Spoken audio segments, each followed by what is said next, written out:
Okay. I have to post some Discord still. Hopefully we get quality options first try. We got them first try last time. So maybe that'll continue. It did, cool. Okay. Let me just post in Discord and then we're good to go.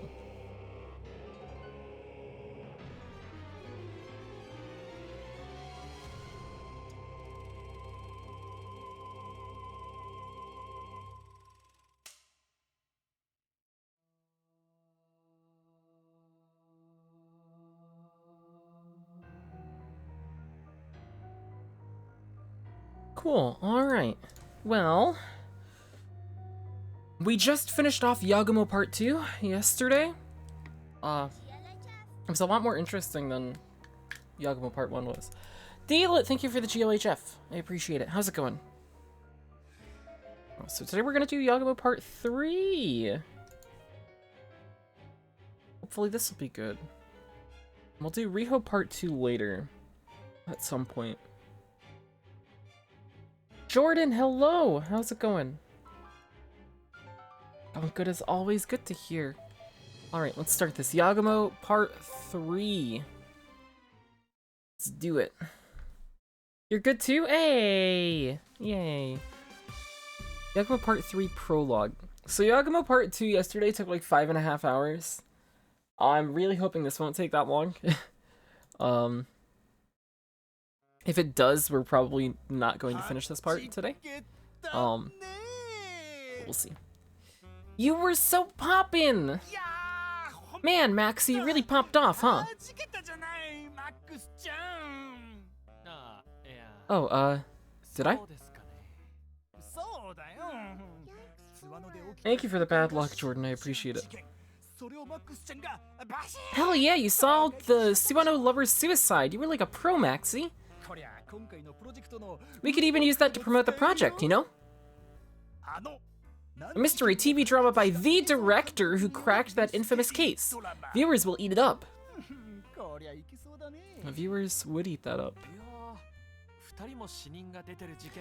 I don't think it's in good taste to use a case that left 2 people dead for marketing purposes.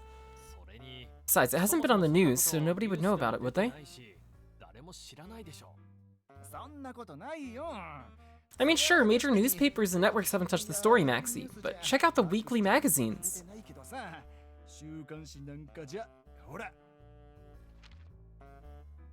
Isogami spread some magazines out on the table. The Weekly Scoop, the Weekly Day, the Weekly Potato.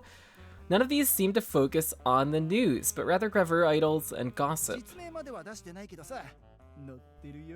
They don't mention you by name, but they do talk about you, Maxie.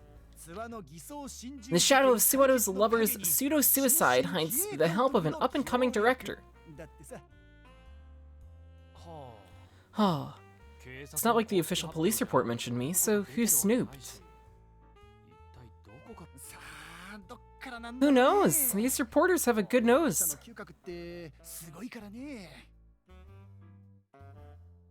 He didn't leak the story to the weekly magazines himself, did he? Of course he did. So what's the next location you're scouting? Izumo? Oh, so we're still location scouting.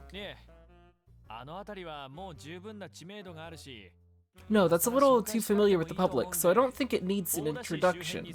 I'm planning on going to the area around Oda. Oda? What's in Oda again? Oh right, the Iwami Ginzan silver mine. Okay, well it is a World Heritage Site after all. It's a fine location, but I'm thinking of taking the location hunting in a different direction. Huh? A different direction, huh? Isogami looks quizzically at Yagumo. Yagumo simply smiles without any elaboration.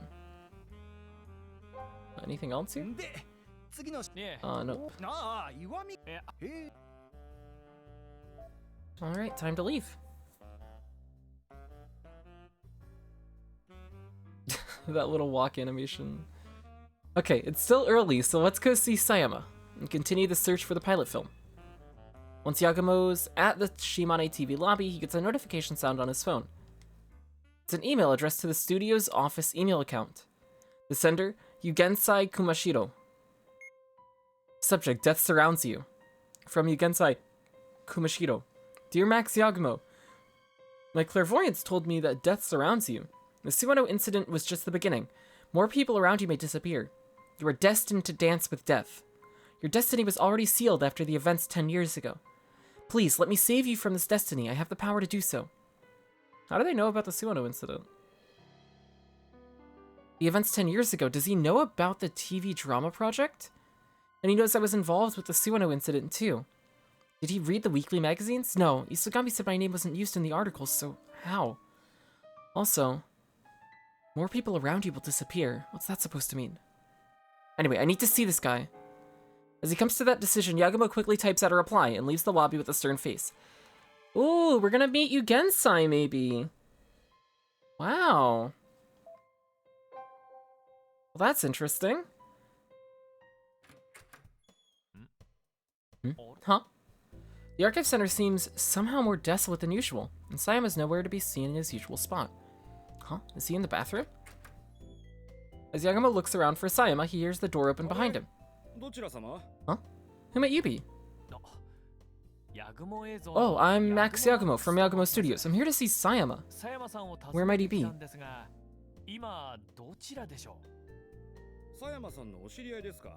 Oh, you're looking for Sayama? Well, your guess is as good as mine. What's that supposed to mean? Oh no. You see, he's been absent since the day before yesterday, without any prior notice either. Absent without notice? You can't get a hold of him? We called his home and his cell number, but he's not picking up. If only he had family we could call, but he's divorced and lives alone. Well, if he doesn't come tomorrow, we'll send someone to his home to check on him. An unfamiliar unease spreads in Yagumo's chest. He's haunted by the email he just read. The Suwano incident was just the beginning. More people around you may disappear. More people around you may disappear. People around you may disappear. No way, not Magari too. I'm sorry, I gotta go. Uh-oh. Huh? Oh. Pale as a ghost, Yagumo flies out of the room. The employee can only tilt his head and watch. Oh no. Quick, quick.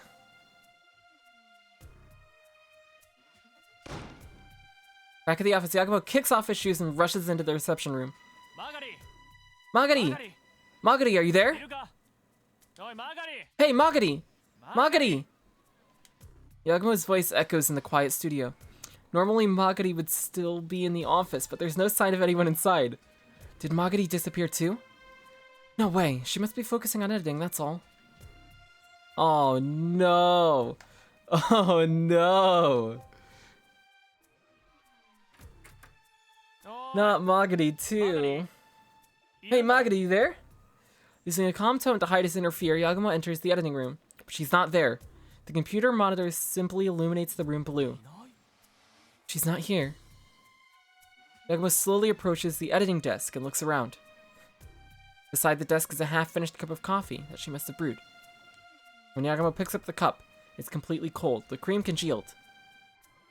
That means she couldn't have stepped outside for a quick shopping trip. Uh-oh. Oh no.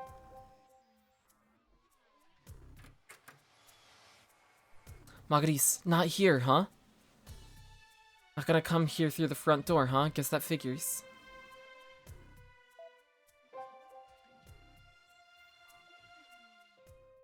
Back in the reception room, Yagumo ponders as he restlessly taps his foot. Damn it, Magari, where did you go? She didn't really disappear, did she? Oh, right, I can call her.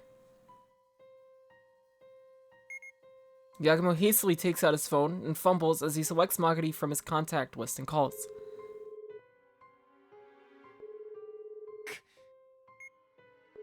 When he gets her answering machine message, Yagumo hangs up and quickly redials. Damn it! Why won't you pick up?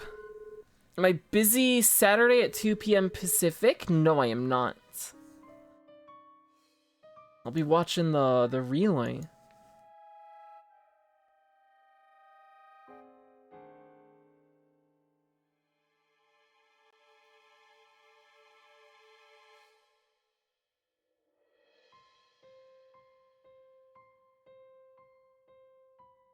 Yeah, oh, Thar had mentioned 0.2 commentary as well. I'm definitely up to do that.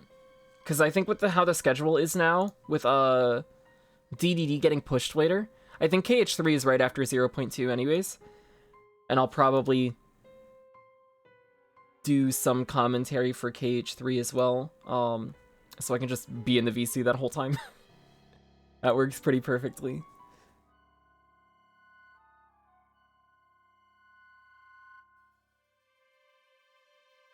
Because I'll definitely be watching anyways. Makes sense to commentate.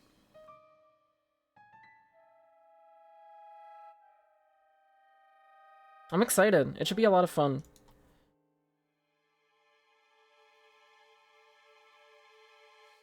Yeah, 0.2 is at 2 p.m. Pacific time, 5 p.m. Eastern time. And then KH3 is right after. The schedule got shifted around. Zan, who's running DDD, had to work until 8 p.m., so DDD couldn't happen at its planned time. So what they did is they swapped KH3 and DDD. So instead of KH3 being the ender now, DDD closes it out. Which is honestly a lot better for me too, because that means I'm not running from 11 p.m. to 2 a.m. Which is very nice.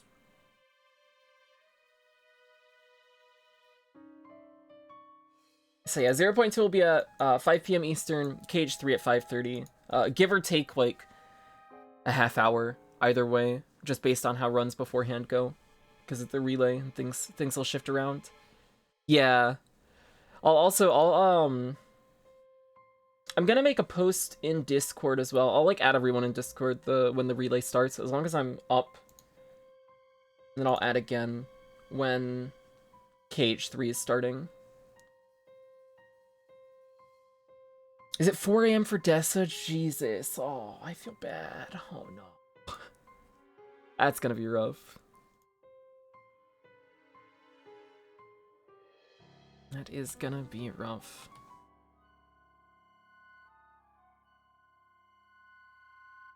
It should be a very, very fun relay, though. I'm excited for it.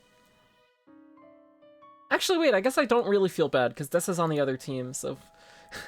So if Dessa is very tired, it's an advantage.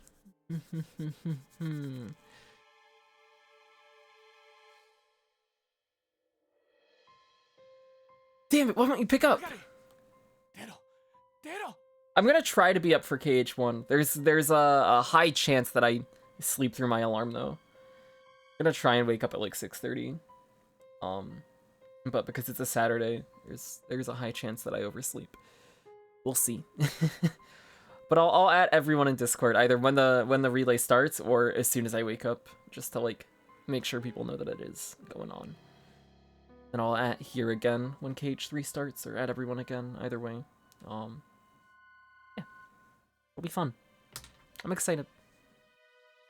Magadi, pick up, damn it! Yagumo shouts impatiently at his phone, and then... Oh, thank God. Knock it off! Why are you calling me when we're both in the office? Whoa! Out of nowhere, Magadi appears behind the sofa, scratching her head. Magadi! You're here?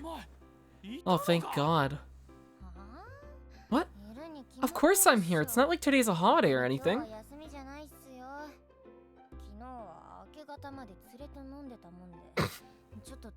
I was drinking with a friend till dawn last night, so I fell asleep on the toilet, that's all. You fell asleep.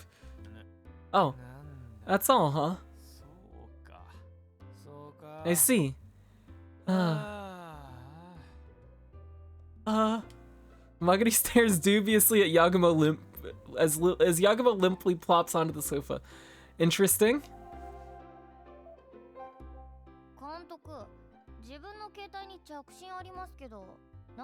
Director, I got call notifications on my phone. Did you need me for something urgent?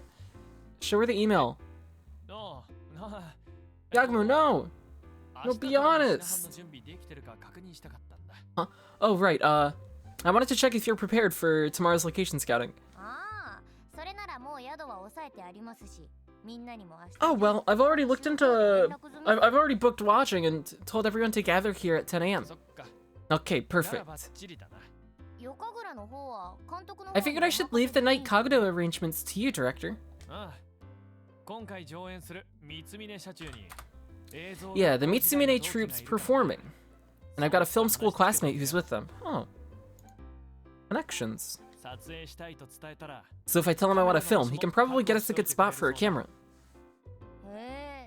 Oh, that's convenient. Wait, he's your classmate from film school? And he's not working in film anymore? I don't know. Night Kagoda troops don't require degrees, so I guess he has other work, but I haven't heard any film-related news about him lately.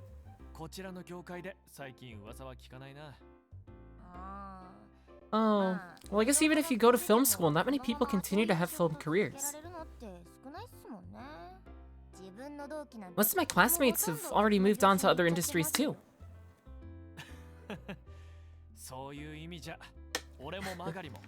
I guess the two of us are kind of lucky that we get to do this work, huh? Yeah, I guess. I get to do things I like while the pay is slow. I'm gonna get a bonus soon anyway. Hey, bonuses. Sham, what's up? Thank you for the bad luck. I appreciate it. How's it going? I hope you're doing well. Huh? I am gonna get a bonus soon, right? You said at the interview that there'd be a bonus at the end of August, remember? Hey, why have you stiffened up? Uh-oh. About tomorrow.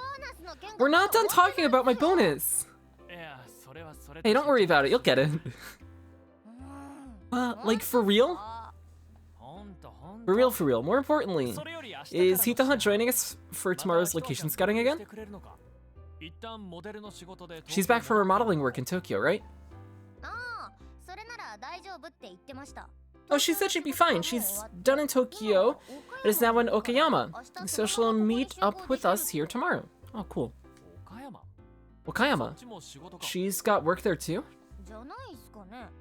I don't know, she uploaded amusement park pics to Instagram. Oh.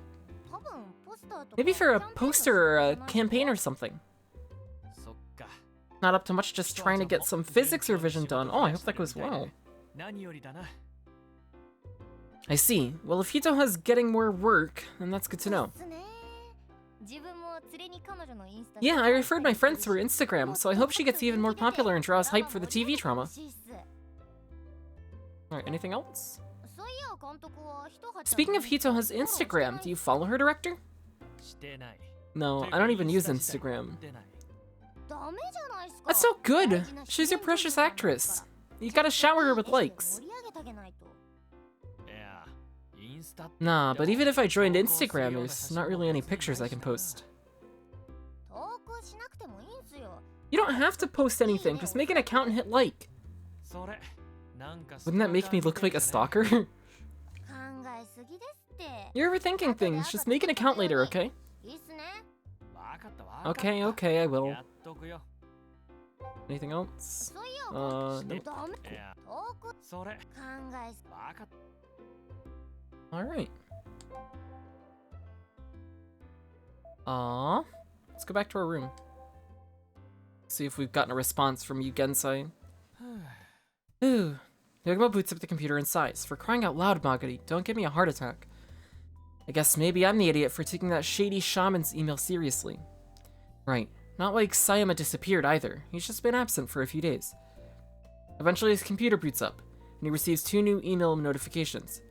Speak of the devil. Subject, I'm in trouble. This is from... Oh. Subject, I'm in trouble. From Sakuya. I'm in a bit of trouble, but I'm enjoying Shimane. I'm with my manager, too. Oh, I thought Sakuya was just visiting home, but she's with her manager. I guess she really is here for that project. Alright. That damn shaman. So he's already sent a reply.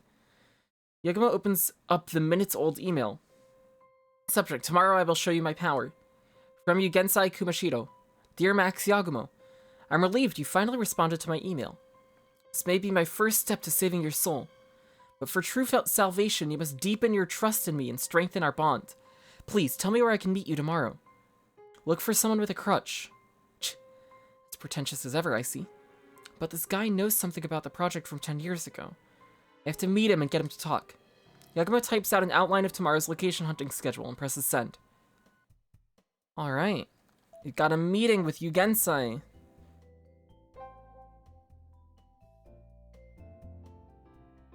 In the reception room, Magari sorts a stack of receipts until she checks the time and looks up. Now then. It's a bit early, but I guess let's call it a day. You gotta prepare for tomorrow too. Weren't you asleep on the toilet the entire day? Sure, make sure you don't forget anything. I'm fine. You make sure not to forget my bonus. Magari points her finger straight at Yagumo. Ugh. Please don't forget, I got a car inspection soon, so I'm gonna need that money. Yeah, I know. Good. Well, I'll be going then. The pitter-patter of Magari's slippers echoes as she leaves the room. Meeting with your stalker, nothing could go wrong with that. It'll be fun. Once he hears the door close, Yagumo plops down onto the sofa. Good grief, now I really gotta think of a way to raise some money. But the more pressing matter is that sham shaman. Just what sort of guy's gonna show up tomorrow? He's been persistently emailing the studio, and he sounds like he knows something about the project from 10 years ago. Who knows what'll happen if Yagumo meets with him? Yagumo stares at the ceiling, unable to calm the stirring of his heart.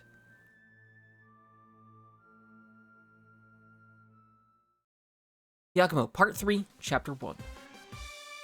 Alright, that was a quick prologue. Yesterday it took a half an hour to get through the prologue. This time it was only 21 minutes, 22 minutes. Not bad. We're picking up the speed. The next morning, everyone boards Yagumo's station wagon on time, and they head down the mountainous freeway to Oda.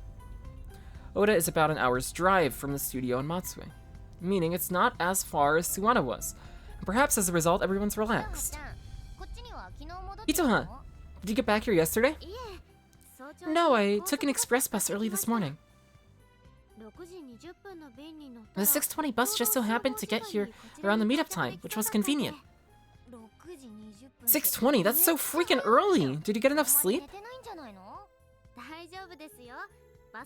I'm fine. I took a nap on the bus.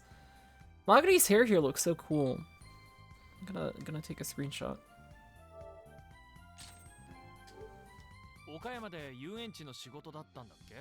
You had work in Okayama, right?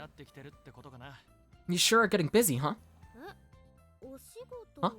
Work? You went to the amusement park, right? I thought that was for a campaign or something. Oh, that? No, I just went there to bungee. Oh. Huh? Bungee? Bungee, as in that thing they make actresses do for punishment games on TV and stuff?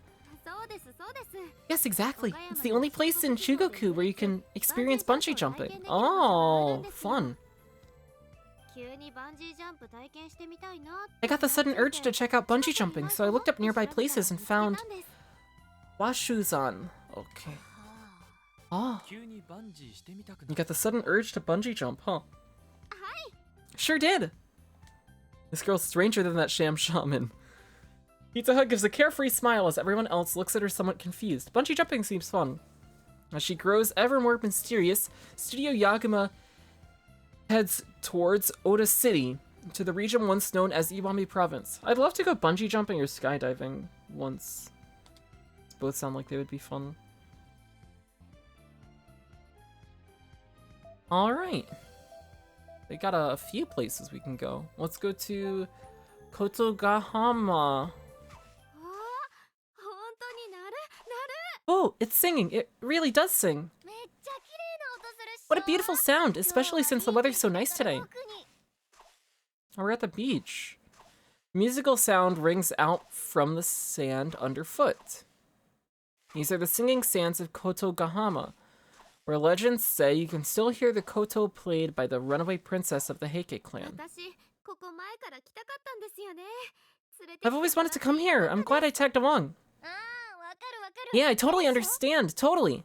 Let's do the thing. Yeah, the thing. Tsunadoke. Itoha and Magari point at each other and laugh when they say the same thing at the same time. Huh? It seems the two girls are sharing an in-joke about something Yagumo's unfamiliar with. What do you think, Hitoha? Satisfied? Yes, I'm glad I begged you guys to take me here. Mm-hmm. It wasn't originally a location we planned on scouting, but since you asked, we went out of our way to come here. You know what that means? Right. What's with that patronizing tone of yours? Well, you know, gotta get our end of the deal. Huh? What deal? Oh, do we really have to do the shoot? Of course. In fact, we're only getting started. Oh. Hmm? Oh, swimsuit shoot. Wahahaha! Kanade, shoot, shoot! Top to bottom, left to right, all 360 degrees. Keep shooting. Screenshot. Yay! Underneath the blue sky, Hitoha's body sparkles in a swimsuit.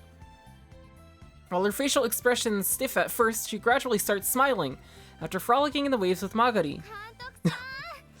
Director, the water feels so great. Come join us.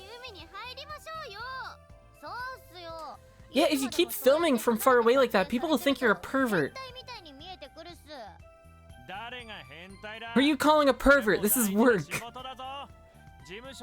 As long as you get permission from our agency, we can sell this as bonus footage. Oh. Well, okay, but make sure I don't show up, okay? Don't worry, we'll just cover you up with mosaics and post. What? Hey, no, if you cover me with mosaics, when I'm dressed like this, it's gonna be weird. Okay, no mosaics then. Don't worry. If you do show up, you'll just be the ugly girl who makes Hitoha look better. Wahaha! Oh, I see. The ugly girl, huh?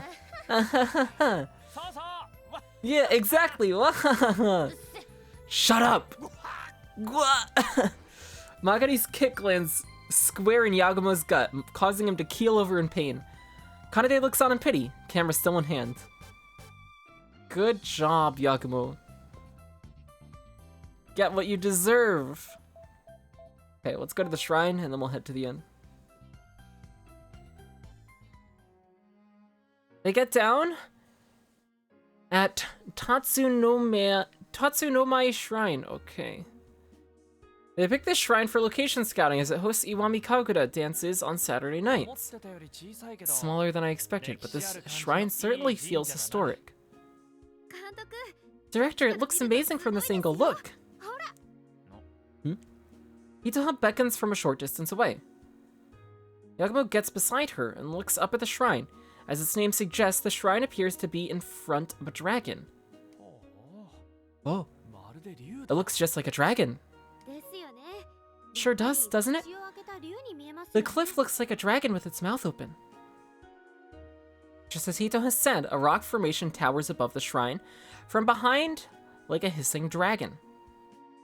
Long ago, locals may have worshipped it as the home of a dragon or snake god, and built the old shrine with a larger shrine built in front more recently. It's a sign that seems to symbolize faith lasting through time, changing shape but never ending. It sure is nice, huh? Feels like we've hunted a perfect location. Tonight's Kagura performance is here, right? I can't wait. I'm glad you're looking forward to it. Kagura may be somewhat hard to approach, but Iwami Kagura is definitely entertaining. An unfamiliar voice suddenly cuts in. A man in his late 20s stands behind the group with a refreshing smile on his face. Hey, it's been a while, Yagumo. Oh, Yugo! Long time no see. Yagumo and the young man give each other a firm hug complete with 2 backpats. Oh, you're the director's classmate from film school. Yeah, his name's Yugo. Yugo Tomine. Nice to meet you. Cecilia, hello! How's it going? Hope you're doing well. Everyone introduces themselves to Tomine. As Tomine courteously greets them, he seems quite more laid back than Yagumo in Magari's eyes. Anyway, you haven't changed a bit, Yugo.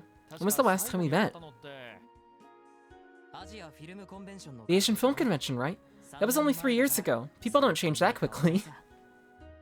People can change a lot in 3 years. All right. How have you been since then? You film anything? Well, a lot's happened, you see. I'm no longer... I see. Anyway, you came to see the Kaguya performance tonight, right? There's still some time to go, so our troops on standby. Come meet them if you like. Everyone said they'd be glad to cooperate, if it'll help attract attention to Iwami Kaguya. Oh, nice. I want to get some material on Kaguya performers, so I was going to ask myself. Thought so. They're at the Yunotsu Community Center, so feel free to drop by. I'm heading back there. The community center's at...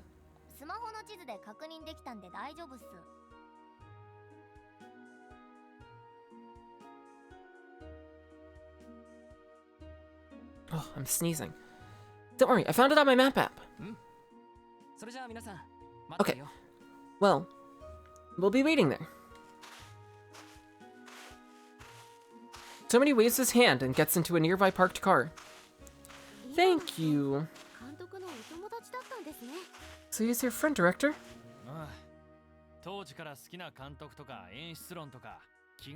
Yeah, we like the same directors and techniques. We'd often hang out at diners after class. Okay. But your personalities are like polar opposites. You're usually flustered, but he seems calm and collected. Shut up. Okay. Let's go to the inn, then we'll go to the community center.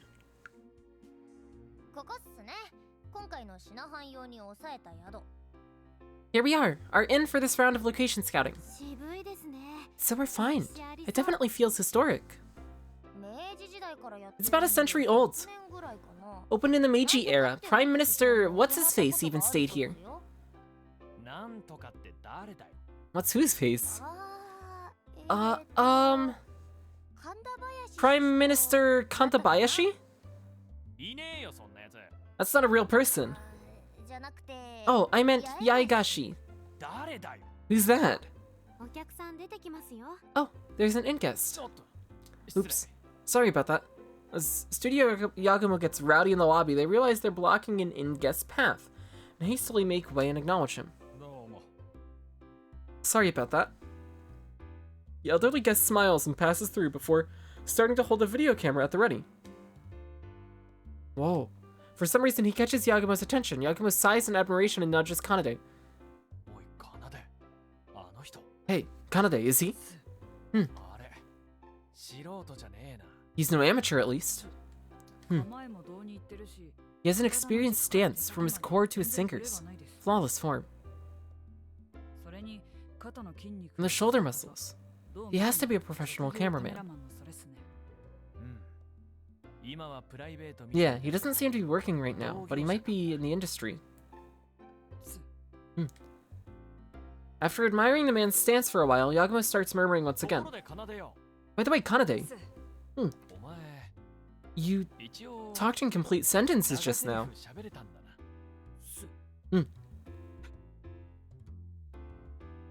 Alright. Out to the community center. The Hot Springs Sioux Community Center is about a 1.5 kilometer walk from Tatsu no Mai Shrine. Just as Yugo said, it's become a waiting room for the Kaguya performers, with busybodies preparing for tonight's performance. Oh, there you are. Thought we'd drop by, but you seem kind of busy. I don't want to interrupt anything. Since when have you been shy? We've got plenty of time, so don't worry. Hey, Minagishi, Toriyama! When Yugo calls into the room, a man and a woman unpacking cardboard boxes approach. They must have heard from Tomine, as they cheerfully greet Studio Yagumo when they see them. You're filming for a TV drama, right? I'm Mitsumine Troops Rep, Shunsuke Minegishi. Okay. I'm Vice Rep and Art Director, Chisa Toriyama. Feel free to ask us anything. We're here to help. Oh, thank you very much. Cool. Oh, lots of stuff to look at. Let's start with the things in the back.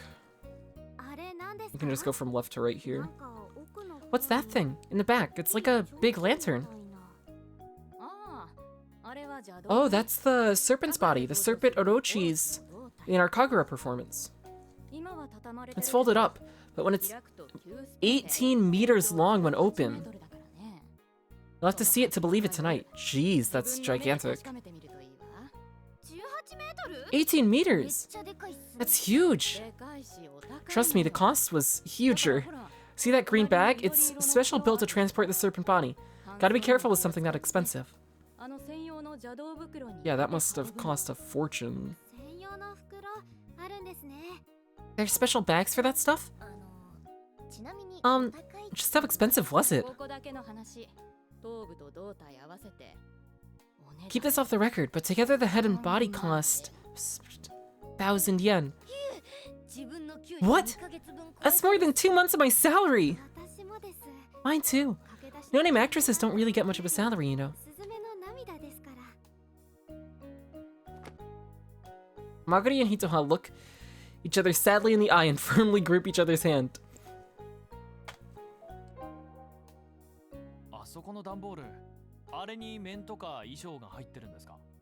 Is that cardboard box where you keep the masks and costumes? The box has the prompts. Masks and costumes go in proper cases. Don't want to damage them since they're expensive.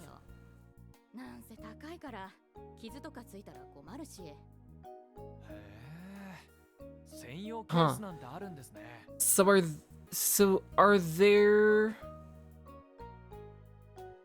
So there are specialty cases meant for those things.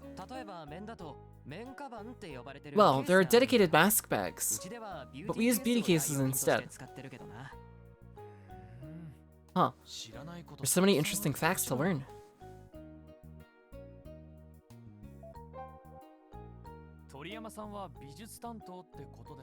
Toriyama, you said you're the art director. Does that mean you do all the costumes and props? No way! These costumes are too elaborate, you see. There are shops dedicated to Kagura supplies.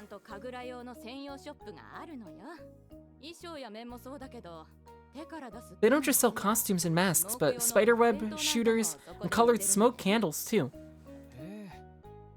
Oh, we use a specialty photography shop, but I didn't know that there were Kagura shops too. Normally people don't, but they're pretty pricey, so I try to do all the maintenance I can. I see, same with us. Okay. Yagumo signals Kanade to roll the camera and starts talking to Minegishi. Okay, Rep Minegishi, can you tell us a little about what a Kagura troupe is like? Huh? Oh, sure. I'm a little nervous being on camera. Oh, don't worry, it's just for reference material. You can talk as you normally would. Huh. Okay, in that case, there are many Kagura styles remaining here in Shimane. There's Izumo Kagura and Oki Island's Kagura, but Iwami Kagura has the most extravagant dances. Our troupe preserves and spreads the tradition, boasting over 100 active members. That's a lot of active members. Thank you for the bad luck, Deedle. We recruit experienced members, not just within our prefecture, but from Tokyo as well. I didn't know that. You must be pretty popular.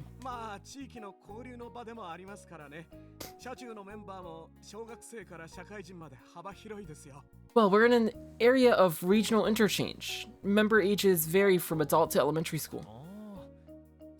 Oh, so you've got little kids with you too.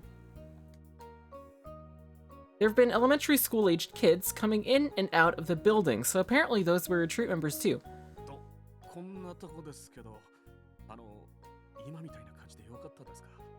So, how was that?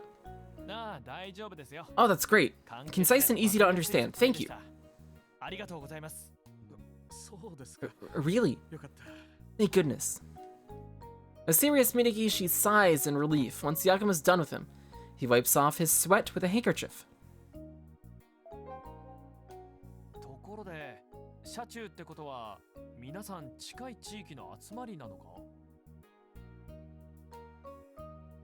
So is everyone from the Mitsumine troop from around the area nearby? Oh no.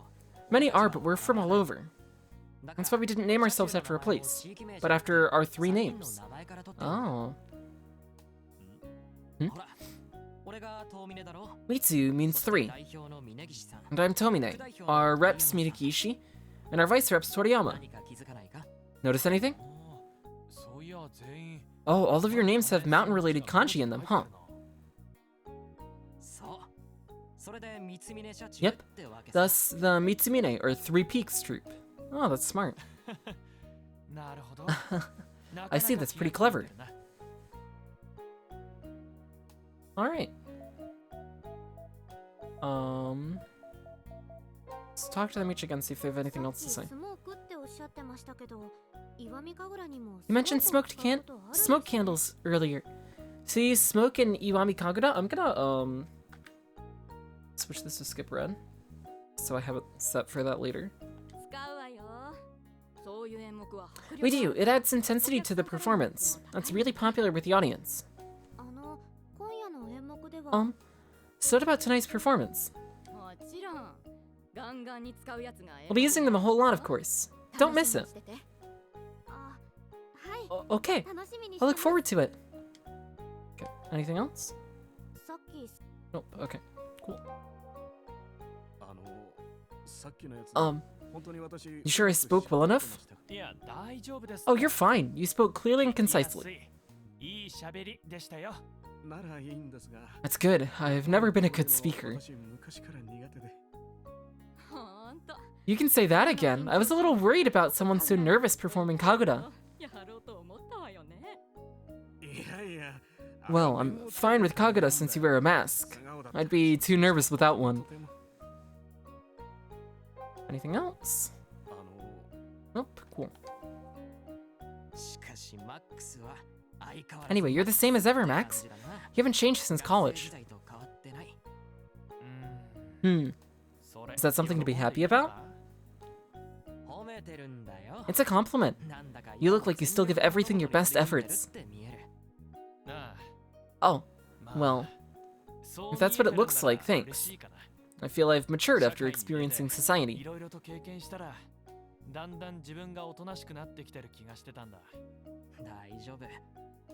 Don't worry. As far as I can tell, you still do everything to the max. Oh, to the max. What a throwback. I see. Anything else? Nope, cool. Anything from these boxes? There are several boxes filled with props. Oh. Pile up by the wall. How many performances are there tonight? There's gotta be a ton of props in these boxes. It's not their main job or anything, but it seems pretty serious to me. Anything else? Oh, cool. Check this again. Yagumo looks closely at the serpent body. In the eyes of the layman like Yagumo, it looks like it took time and skill to make. Something this high quality must be expensive. It's not something our studio could afford. That's probably just gonna repeat that as well. Yep, cool. Awesome. Alright, we've gotten everything out of here.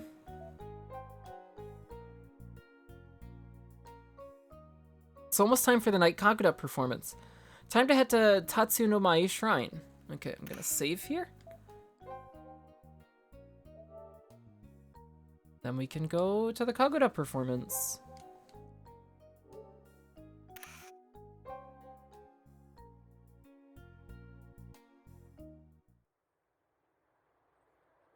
Oh, pretty scenery. It's already time for the night Kaguda, huh? I kept my eye out for that shaman, but didn't find anyone matching its description. Yagumo thinks to himself while walking towards Tatsu no Mai Shrine when suddenly... Yagumo suddenly stops. His eyes pop open when he sees a man with a crutch standing by the hand-washing station in the crowd. Please tell me where I can meet you tomorrow. Look for someone with a crutch. Director, something wrong? When she sees Yagumo suddenly stop and furrow his eyebrows, Hitoha speaks up in concern. But Yagumo dashes straight towards the man with the crutch, as if he hadn't heard her. Oh, here we go. Hey! Hey, you! So Yagumo suddenly rushes at the man.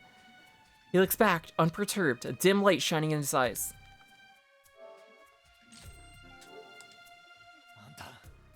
Are you Gensai Kumashiro? Chuckling, the man points the crutch on his left directly at Yagumo. What? Hold this for me. I'm gonna use the hand-washing station. Yagumo almost snaps back in irritation, but perhaps due to the onlooking tourists, he nearly snatches the crutch from the man.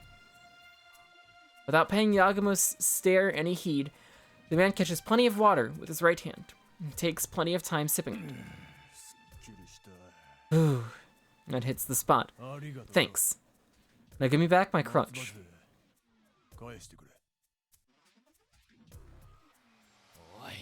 Hey, what's up? Quit playing dumb and tell me what you know about the project from 10 years ago.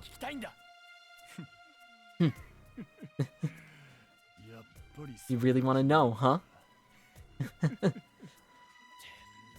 Why, you... I know. Don't glare at me like that. The Kaguda performance is about to begin. Let's enjoy that, and then we can talk. Oh, interesting. You expect me to wait that long? Tell me here and now. No can do. It's a long story. I'll tell you the whole story after the Kaguda performance.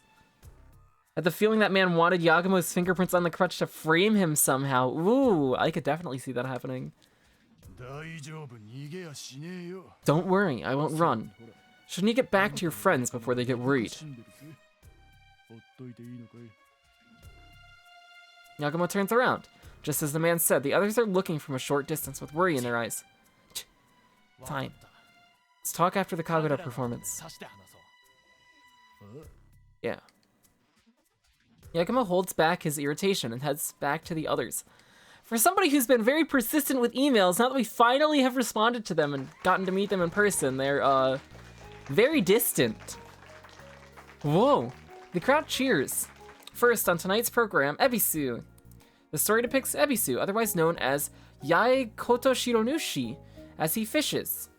There's a reason for why this performance is popular. During the performance, Koto Shironushi scatters candies into the audience as talismans. Ebisu, over here, over here! Hey, I got one! Not only do the children enjoy the talismans, but the adults enjoy raising their hands to get the candy too. As the audience cheers, Yagumo stares at the man with the crutch sitting next to him. He seems to have hurt his leg somehow. He sits with it out as he gathers candy, showing no emotion in particular. Riho is playing dumb. As soon as this performance is over, he's going to tell me everything. Unable to finally curb his irritation, Yagumo tries his best to concentrate on the stage. Eventually, the program switches over. The orchestra music becomes ominous, and a thick smoke blows from off stage. And then the fearsome head of Orochi peeks in from the shrine entrance. Orochi enters, splitting the audience in two. The crowd stirs at the intensity of the theatrics as smoke billows and Orochi wraps itself around Susanoo on stage. Wow, the body really does go on forever. That's nice, but the smoke's kind of overkill. It's hard to see anything. It certainly is. Certainly is overkill, but before Yagumo can finish that thought, bang! A sudden explosive sound rings out directly to Yagumo's right.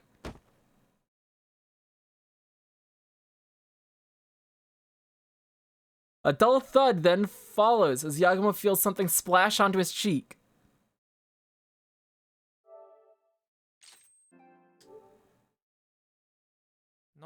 What?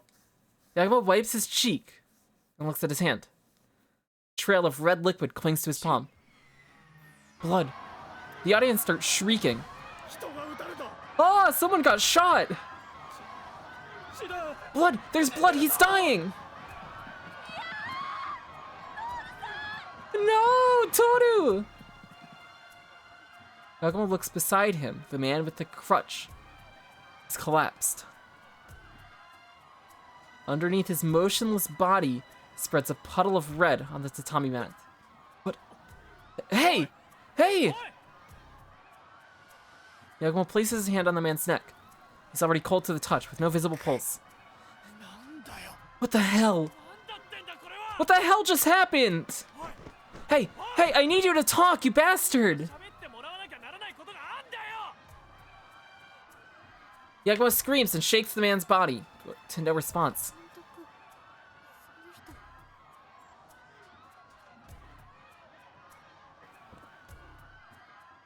Director, is he dead? Bang! Before Yagumo can answer, another explosive sound rings out somewhere in the smoke-filled shrine. Ah, someone's still shooting!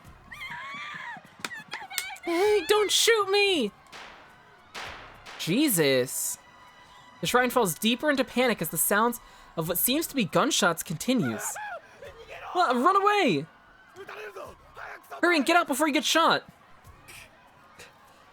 Ita, Magari, Kanade! Let's hightail it out of here for now. Okay! Stay low, but hurry! As per Magari's instructions, they stoop down and rush out of the shrine, hand in hand. Oh my god. Eek! Someone's on fire! Fire! Fire! They hear a woman shrieking from somewhere. Yagumo turns to the voice to see what's happening, only to find flames rising from the motionless man with the crutch. He's on fire. Flames engulf the man's body as Yagumo watches in shock. But eventually, even that horrific sight becomes hidden in the smoke. So they shot him and burned his body. Oh god. Yagumo Part 3, Chapter 2. Interesting.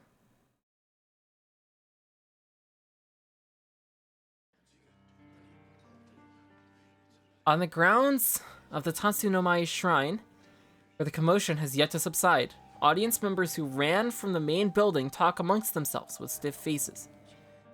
Among them is Studio Yagumo.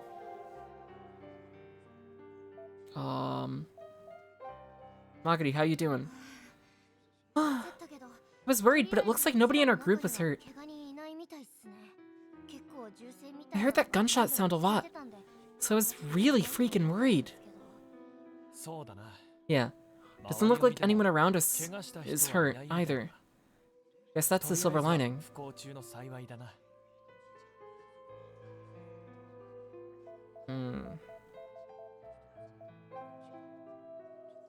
Ito speaks up as she looks around anxiously. Do you think the culprit's still around? I don't know. They could be hiding among the crowd, or they could be long gone by now.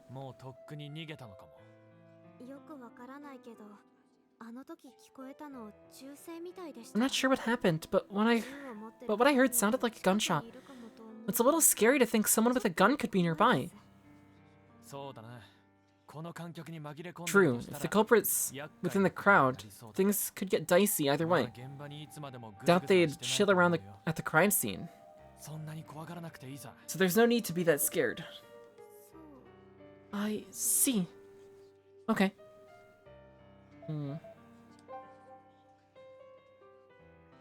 Audience members who ran stay on shrine grounds, discussing what just happened with anxious faces.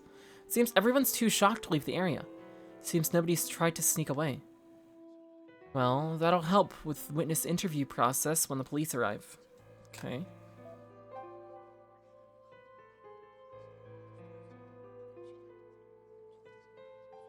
Yagumo finds familiar faces huddled up, like Tomine, Minagishi, and Toriyama, who had probably escaped from the back. During the panic, they probably tried to salvage anything valuable, like costumes and props, as they're holding boxes and cases. Okay. Looks like there's a fire in the main building. Someone reported that, right?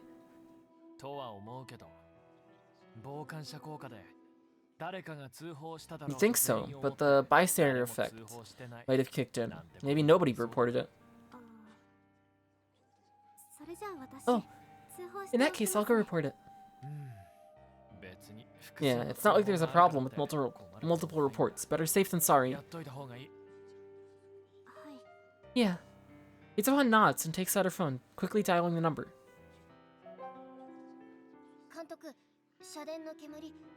Director, the smoke's cleared from the building.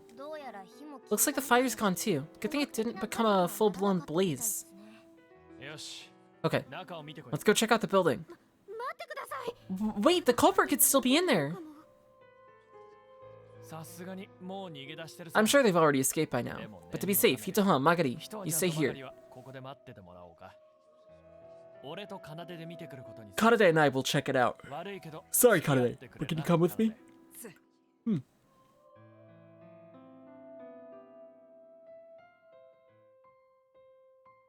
They step into the building, where a thin coat of smoke still persists. Signs of the earlier panic still remain, like floor cushions, audience belongings, and the candy scattered by Ebisu. There's no sign that the building burned. Director. Yes, let's do it. We gotta find the truth. Even if it makes us look suspicious as hell. As Yagumo looks around, Kanade points somewhere with his camera. Ugh. Where the man with the crutch was shot. Is an all too bizarre sight. Well, that's a screenshot.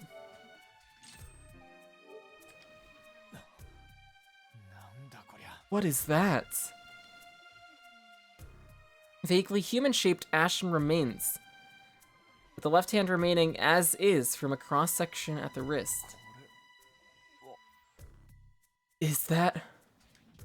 Yagumo and Kanade stare baffled at the grisly scene, until they hear the signs of sirens of a fire truck and a police car, likely in response to reports.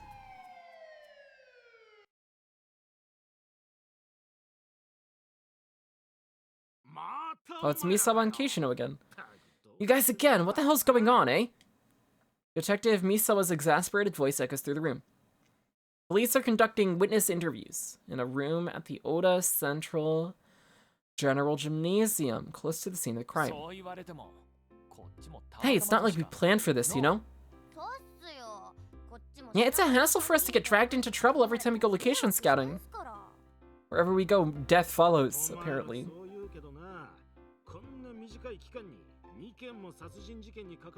So you say, but who else gets involved in 2 murder cases in such a short time? Seems awfully suspicious to me.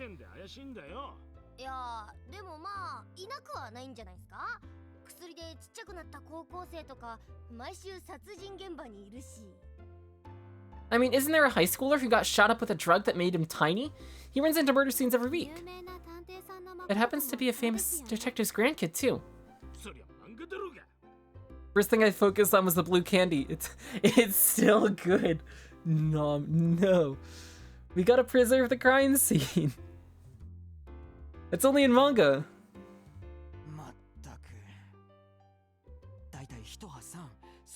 Good grief. Maybe Hitoha. It's not good for someone of your stature to be hanging around with these sorts of people. You should stop associating with them before it hurts your career as a celebrity. Oh. Hey, can you quit squeezing my hand, please? Oh, my apologies. Couldn't help myself. Keishino apologizes, but doesn't let go. So in retaliation, Yagumo hits his wrist with a chop. Yeah! Ow! It's a big idea.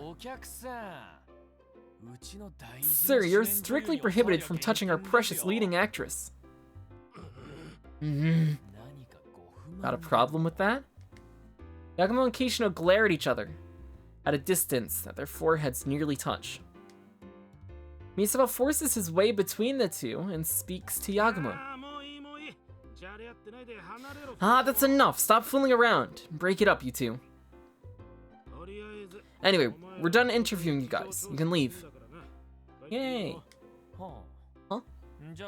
Okay, we'll leave, but please don't forget my request. Oh?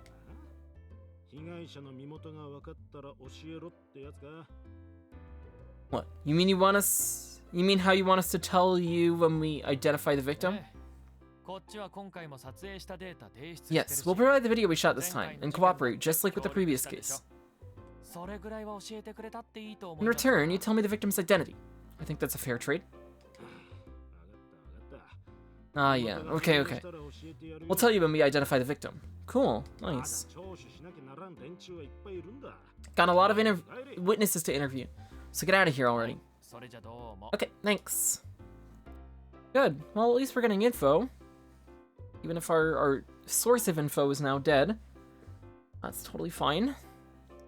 By the time they leave the general gymnasium, the sun is already high up in the sky. Oh, too bright.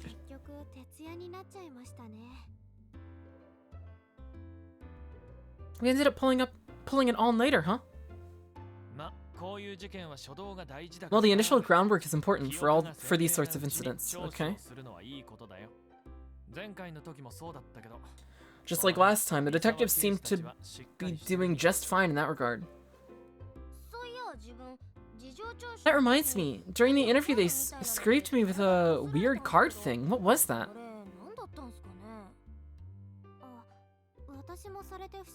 Oh, I was wondering about that. They did that to you too, Aine? You too, Hito, huh? What was that about?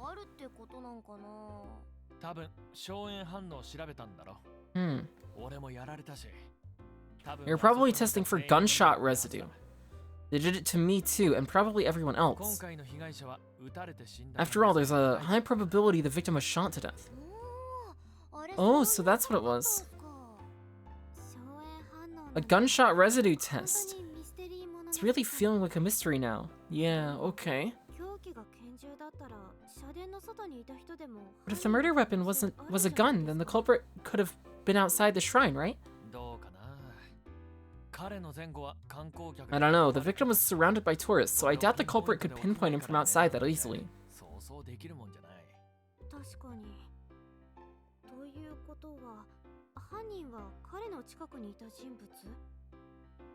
True, so does that mean the culprit was someone near the victim? That means the director could be the culprit. Hell no. If I were the culprit, I'd choose him more. Before Yagumo can finish that thought, he lets out a big yawn. Oh man, I'm tired. Let's go back to the inn and take a nap. Sure, then what? We investigate that incident, of course. That's what everyone wants to do, right? As Yagumo grins, everyone nods without hesitation. Our detective studio has found more work. Let's go to the van. Can we review some footage? Studio Yagumo gets inside the parked station wagon and replays the backup of last night's video.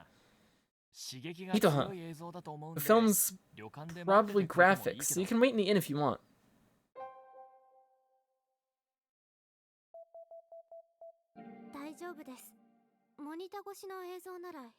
Don't worry, it's only through the monitor, so I should be fine, I think. That's fine then. If you feel uncomfortable, just tell me. Okay. Alright, Magari, let's preview the footage of the moment the incident occurred. Alright, here we go. Magari moves the seek bar to the appropriate time and hits the play button.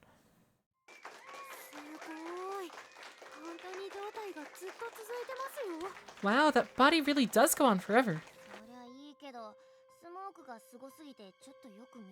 That's nice, but the smoke's kind of overkill. It's hard to see anything. It certainly is. Bang. What? What? Ah, someone got shot!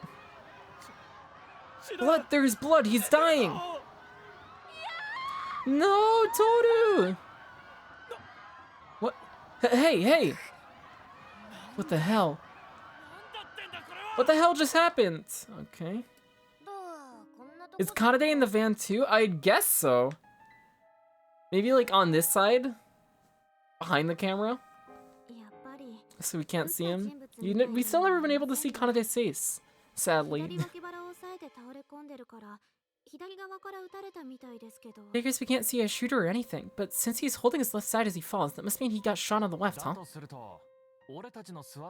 Which would mean the culprit must have been near where we sat, huh? I mean, sure, attention was on Orochi, but I didn't notice anyone suspicious nearby.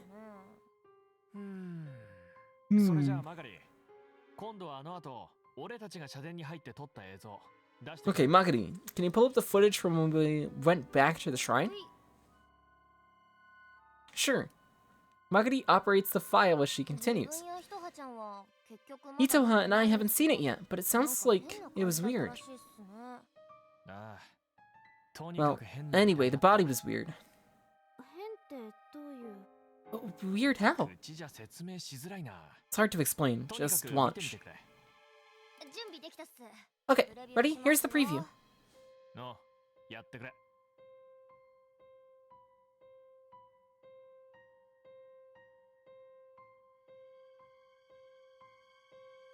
I sneezed again.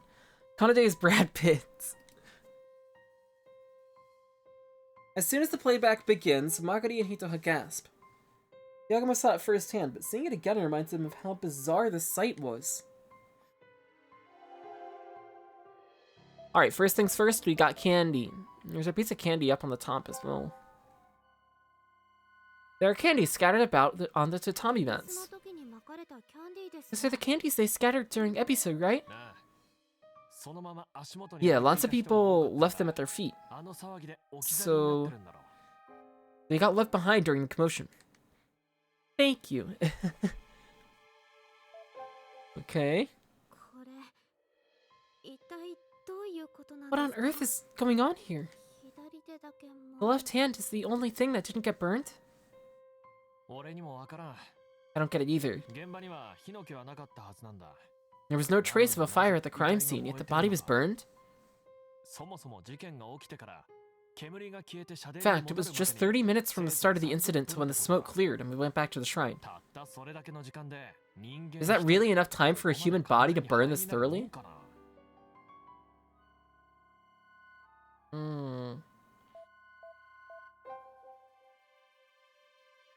Large volumes of blood have spilled from the body, creating a dark pool. Ah, that's rough. If he bled that much, he likely died of blood loss before anything else. Would a gunshot wound from a pistol cause this much bleeding? I don't know. It's not like I've witnessed many gun murders in my time.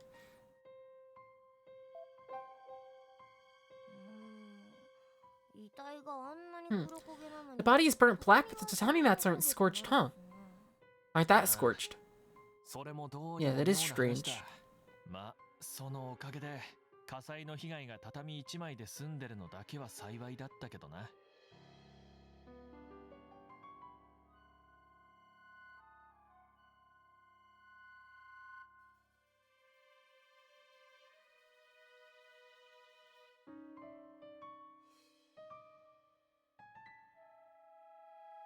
But as a result, the fire damage was fortunately contained to just that one tatami mat. Okay. There's a lot of blood flowing from the abdomen of the collapsed man. And there's nothing particularly suspicious about this body, but... Okay. Mind if I say something? Oh, notice anything? Oh, well, I was just thinking this situation was similar to something I read in a world mystery book when I was a kid. You know about spontaneous human combustion? Oh, that. I can probably find it real quick online. Magari opens up a browser and types away. And she immediately finds the right page. Oh, thank you for more bad luck, Deedlit. Look here. Let's see. In 1966, John Irving Bentley burned to death in his home in Pennsylvania. Strangely, his surroundings were mostly unburned, while most of his body was reduced to ashes. His lower leg remained. Oh. Look, here's a picture. Oh. Maguri shows them a black and white photo of a formerly human pile of ashes with a lower leg on top. This is kinda... Spontaneous human combustion is pretty crazy. I've read about it online before as well. This time it's the hand instead of a leg, but other than that it's pretty much the same. There's a good number of these cases, but apparently many of them leave no traces of fire. So you mean, this is what happened last night? Well, he was shot first, so it's a bit different, but looking at the body, I think it's a match. Huh.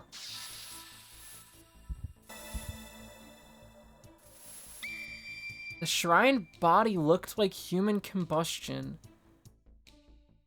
Huh. Silence fills the van after Maguri speaks. Logic denies the phrase spontaneous human combustion, but eyes can't deny the similarities to the images. They feel like they've slipped into another world. Huh. Okay.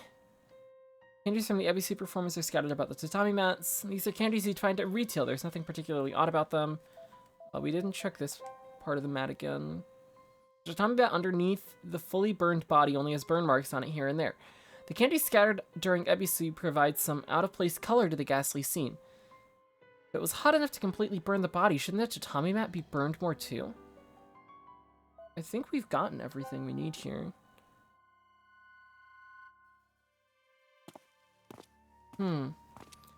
Studio Yagumo leaves the station wagon.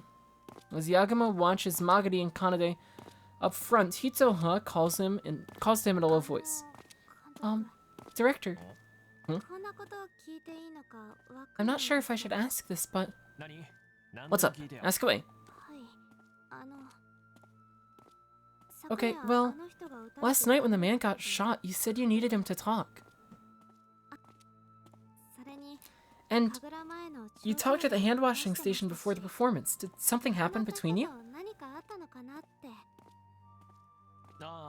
Oh, that. You don't have to talk about it if you don't want. I'm sorry, it's a bit hard to talk about it now. Oh, I see. It's not that I don't want to. It's just that there's too many uncertain factors right now. Okay. So, once I get everything straight, I'll talk. Is that fine with you? Oh, yes. But if there's anything I can help you with, then just ask and I'm there. Thanks. When the time comes, I'll ask. Okay. Yagumo's words perhaps helped clear up some of the anxiety she had from last night. After Hitoha's cheerful reply, she dashes off towards Maguri and Kanade up front. Been watching Woody do Parasite Eve runs. How is Parasite Eve? I've never played it before. I don't think I've ever watched gameplay of it either.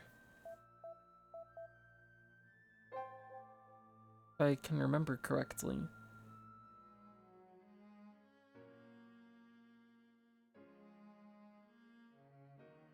Oh. A lone man stands under the eaves of Masuya, staring up. It's the same guest they saw yesterday with the video camera. Is there something stuck on the eaves? When Hitoha speaks up, the elderly man smiles and points up. Oh, how cute!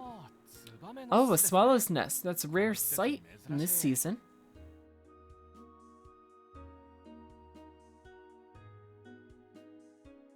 If it's spoken about in biology, normally the components that are processed in the body need extreme heat. Oh. Looks primitive by today's standards? Does seem kind of fun. That's good. In the shade of the overhang is a swallow's nest. Several chicks can be seen popping up and down. Swallows usually raise their young in the spring. Some swallows raise a second batch. This must be the second nest. Oh, I thought they only nested once a year. Oh my god, I'm tired. Not exactly common knowledge. So are you folks staying at this inn too? Oh. Where are my manners? My name is Rintaro Yagumo. Now that I'm retired, I have time. I have the time. I'd like to wander around like this. Yagumo introduces himself to Studio Yagumo with a gentle smile. After they introduce themselves, Yagumo decides it's a good time to ask him a question. I saw you at last night's Kaguda performance. Yeah, it was such a tragedy.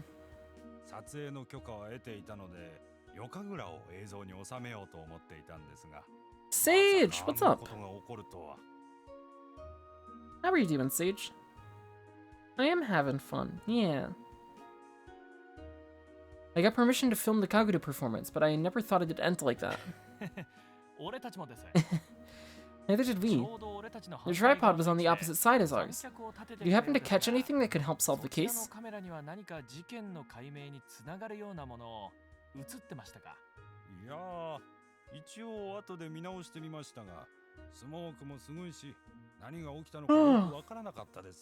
Oh, I'm tired. I did double check my footage, but the smoke was too intense to see anything.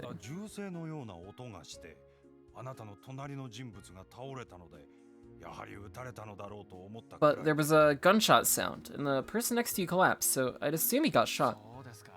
I see.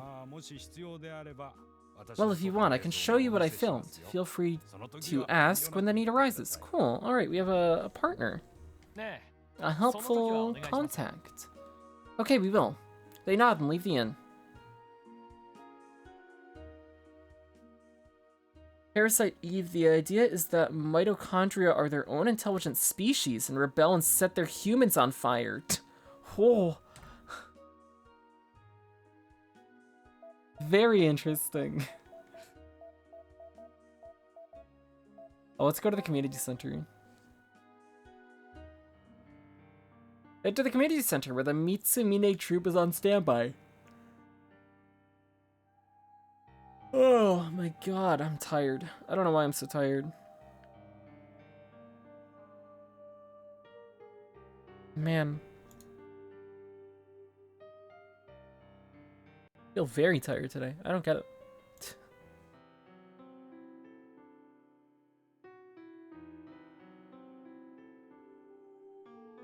Ooh. I'm gonna open up something on the side here. Muted. So I can keep an eye on things. It seems the children have gone home, but the tired adult members are still there. Okay.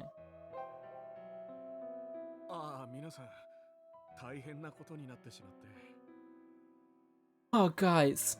Things sure turned out terrible. Last night must have been rough for you guys. Are you the only core member here, Minagishi? Toriyama hasn't returned from police interviews. Tomine is explaining the situation to Shrine staff. Oh, I see. So it's safe to assume it was murder. I have an app on my phone called 7 that does like 7-minute workout things a day. I've been doing that. I was doing Ring Fit Adventure on Switch a while ago, a few months back, but I stopped that. Haven't done it in a while. Should pick it up again though.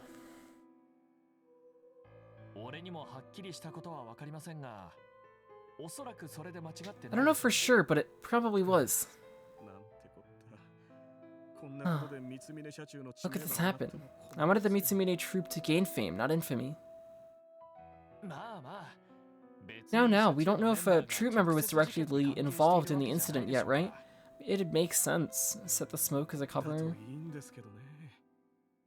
Hopefully nobody is. Last night's incident seems to have taken a toll. The depressed Minagishi seems so much smaller than the man they met yesterday. Damn. Anything else you gotta say? Anyway, how are you guys doing with work? You've got day jobs, right?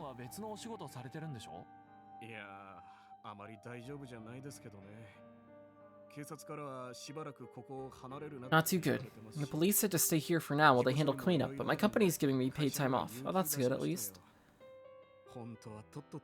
I really just want to go home. I get you. Okay, cool. Not much in here. Let's go to the shrine then.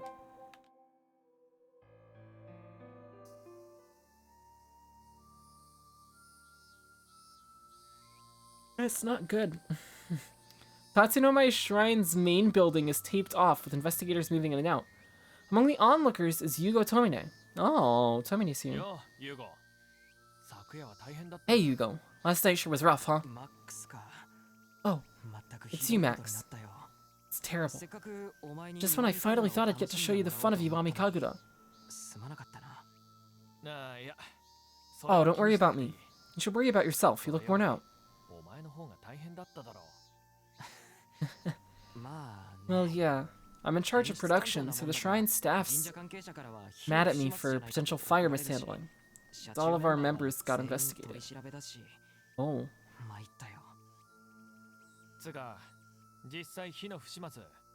Wait, was there actual mishandling of fire? Of course not. The shrine didn't permit anything fire-related, and we didn't use any.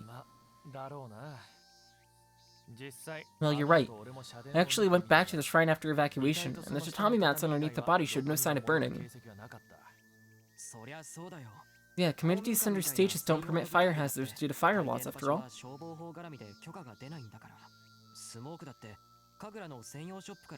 We even use smoke from a specialty Kagura shop that's safe to use. Yes, that's it. That's what's been bothering me.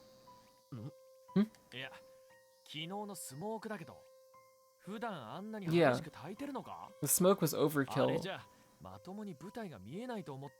I mean, do you usually use smoke that burns as intensely as it did last night? I could hardly even see the stage.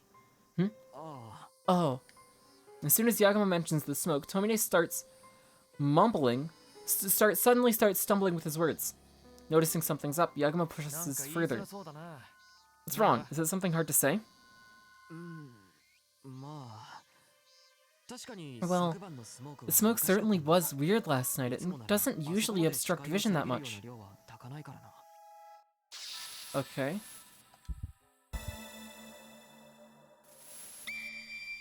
Smoke was more intense than usual. It was purposeful. So why'd it turn out like last night? No idea. I didn't ask for it, and from what I saw, nobody failed to follow instructions.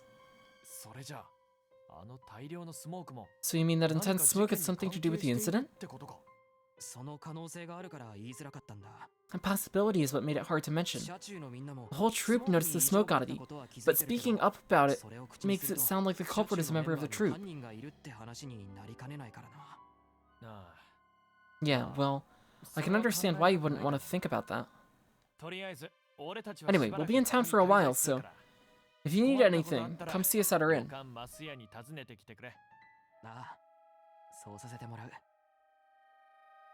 Okay, I'll do that. I think I also did something to my neck, because my neck's been bothering me since I woke up. I think I slept on it in a bad way.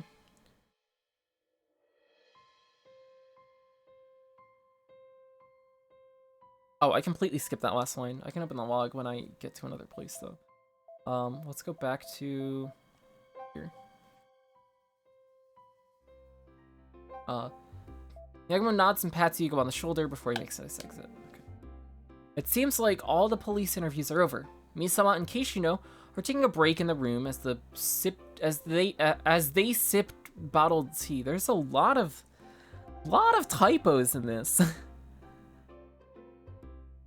is surprising. Way more than I would be expecting. I've noticed it, like, in the other files as well, but haven't said it until now.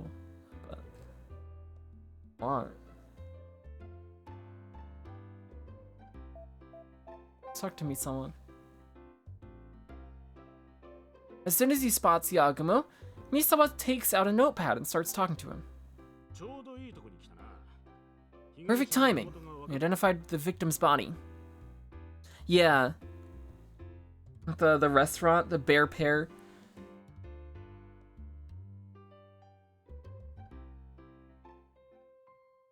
Back in Riho Part 1. You're done already? Of course, don't underestimate the police. Is what I'd like to say, but fingerprints on the intact left hand luckily matched ones on record, so we identified him in no time.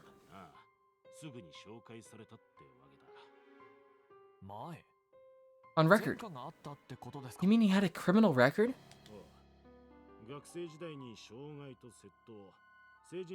Fraud? Okay. Yeah, assault and theft in his student days, organized bank transfer fraud as an adult. He was arrested withdrawing the laundered money. So basically, he was a trashy petty criminal. Petty criminal, huh? I guess it's no surprise that he's a sham shaman, too.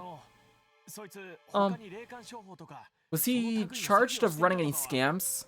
Or anything like that? We didn't get any documentation of that. All we can confirm are those 3 things I said. I see.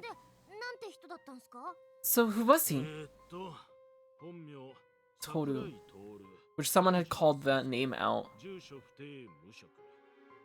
Let's see, real name Toru Sakurai. Age 33, address unknown, unemployed.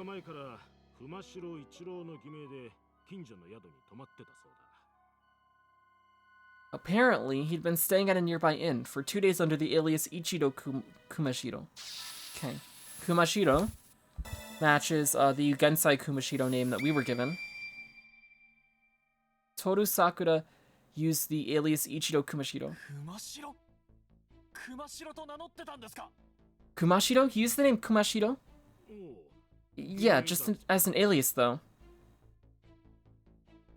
Ichiro Kumashiro, Ugensai Kumashiro. So he really was the one who sent those emails.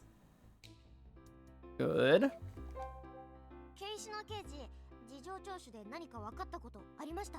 Detective Keishino, have you learned anything from the police interviews? You should ask Misawa. It's not like I'm at liberty to talk. Well, that makes sense, but come on! You can tell us at least a little, right? You guys always trick me into blabbing, so Misawa scolded me about it. So I'm not falling for it anymore. That's your fault for going gaga for Hito, huh? You say something? Oh no, it's nothing.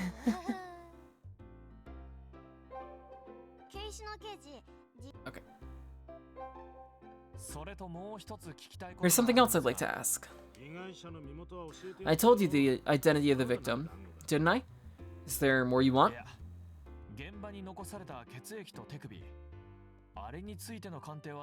Well, have the forensic results come back from the blood and the hand found at the crime scene? Oh, that's still underway. No results yet. But he has a record, so blood typing and DNA testing shouldn't take much time. I see. Well, okay then. Something stick out to you?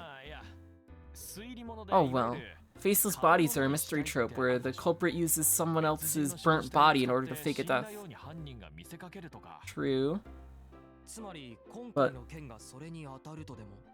there's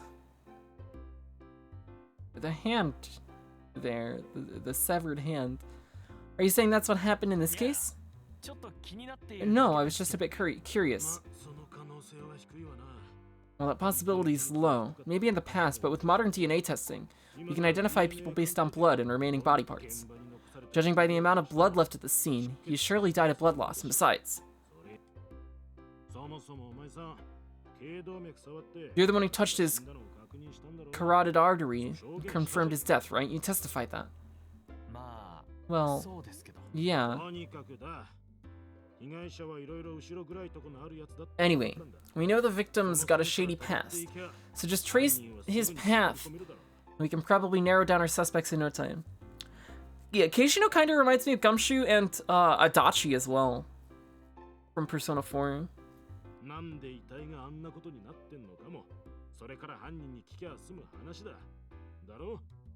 And once we find our culprit, we can just ask them why the body turned out like that, right? I guess you're right. Alright, anything else from Misama? Nope. Oh yeah. We'll investigate Sakurai's partners in crime. Should be the quickest way to catch the culprit. Okay. I see, that does make sense, but... But what? Oh no, it's nothing. The case can't be that simple. Yagumo stops from saying that when he realizes he's not confident enough to say for sure right now.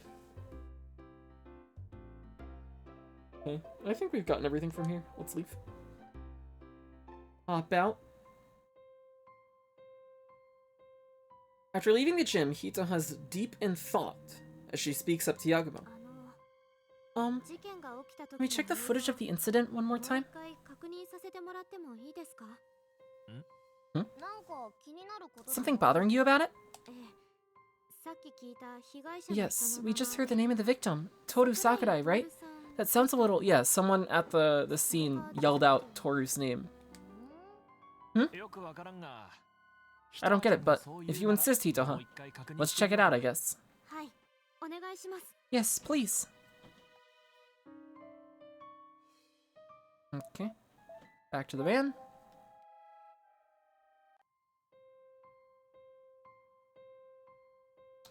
Inside the parked station wagon, Studio Yagumo checks the footage of the incident once again. Same place as last time, Hitoha? Yes, please. Okay, here's the preview. Boop. Oh, the body really does go on forever. That's nice, but the smoke's kind of overkill. It's hard to see everything. It certainly is bang. What? Blood? Ah, someone got shot. Blood, there's blood. He's dying. No, Toru! There it is. Hmm? What was that? She said Toru. That's the name of the victim, Toru Sakura, right? Is it Sakura or Sakurai? Wait. I swear they said Saku. Wait, which... Okay. Ah, so that means someone at the shrine knew the victim. It was a young woman's voice. Interesting. Okay. I don't think that's the first time that they've done it either, because the synesthesia said Sakura as well, and then the first time the first time they say it, his name's Sakurai. Then the synesthesia said Sakura. Then they switched back to Sakurai. Now they switched back to Sakura. Okay. Very odd. I was concerned when I heard a name called, so I looked where I heard the voice back then. And I'm pretty sure the voice came from the stage. Oh. Which means it was someone from the troupe. Yagumo gets up and shouts. Let's go, let's find her and ask what she saw. Oh, is it Toriyama? Roger!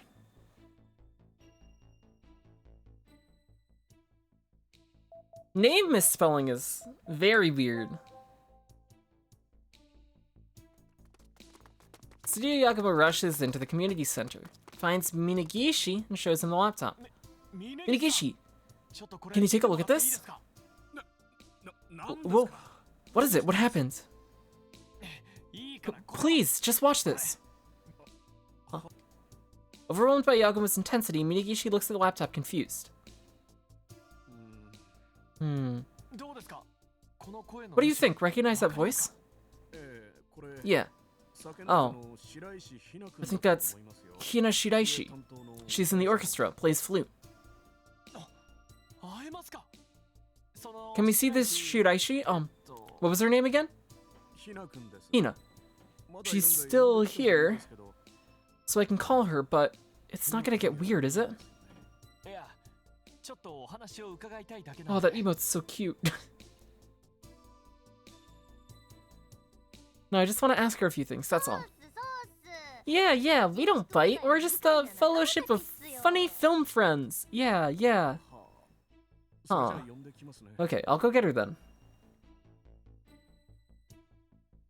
Miyagishi approaches a woman sitting by the window and says something. She must be Hina Shiraishi. As she eventually approaches them bashfully. I am Shiraishi. Can I help you with something?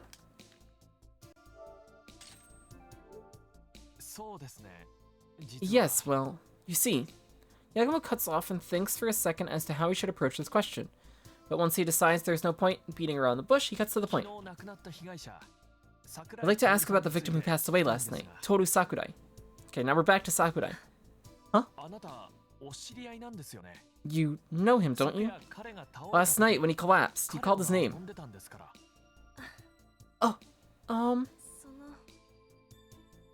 Hina's youthful face goes a little pale as her eyes wander. But eventually, she must realize she can't gloss over things, as she gives a small nod. Yes, I went out with him. Oh, I see. So you were his girlfriend. Have you told the police?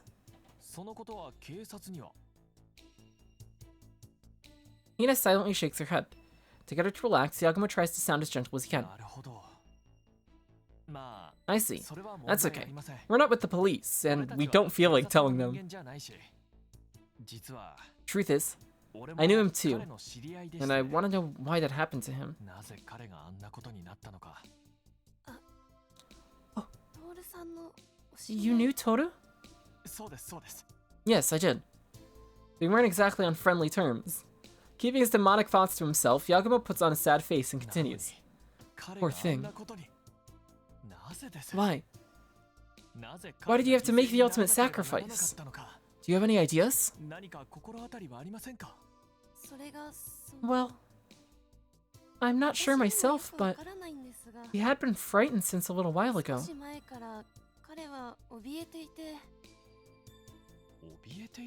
Frightened? By what? He was told he'd be burned by hellfire. Yagumo patiently listens as Hina talks about something that seems irrelevant. Burned by hellfire, huh? Sounds bad. Who told him that? Well, I'm not sure myself, but he had been frightened since a little while ago.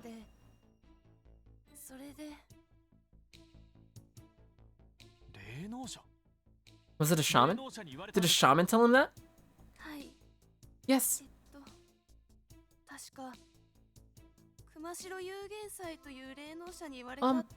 He said he was told that by a spirit medium named Yugensai Kumashiro. Oh. Yugensai said Toru would be burned by hellfire.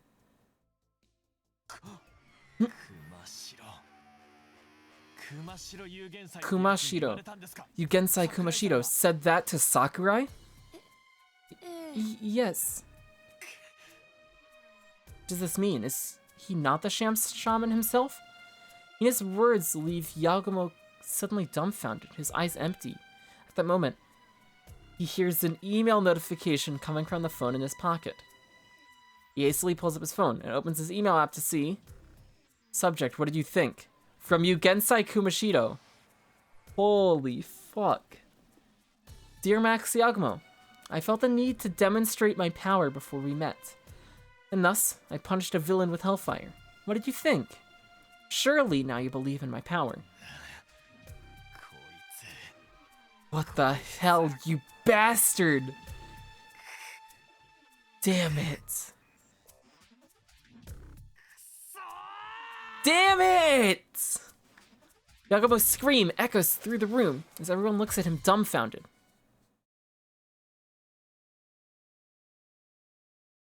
Yagumo Part 3, Chapter 3. So Yugensai burned him with hellfire. Oh.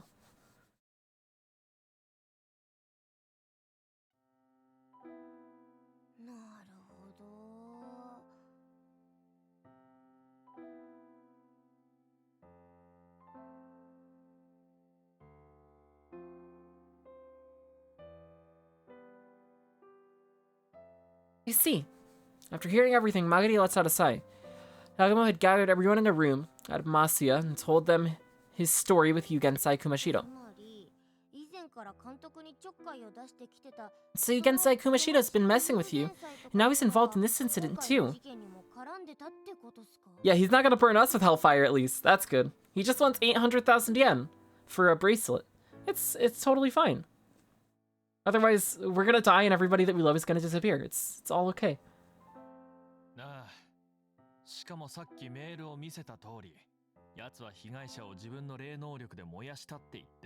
Yeah. As you can see from that email, he claims he burned the victim with psychic power. Psychic power? Does that even exist? Well, there are people who have pyrokinesis, which is more accurately a form of psychokinesis.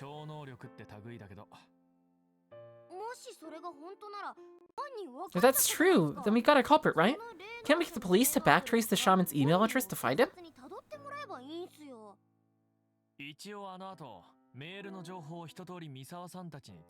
I did report the email to Misawa's team, but it won't be that simple. A criminal wouldn't let themselves be tracked by email that easily.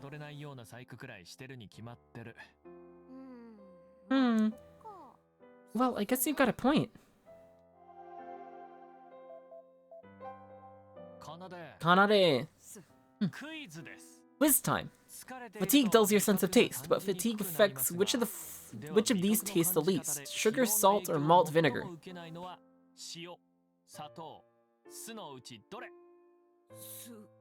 Malt vinegar? So sorry, the correct answer was sugar. That's why sweets taste good when you're tired.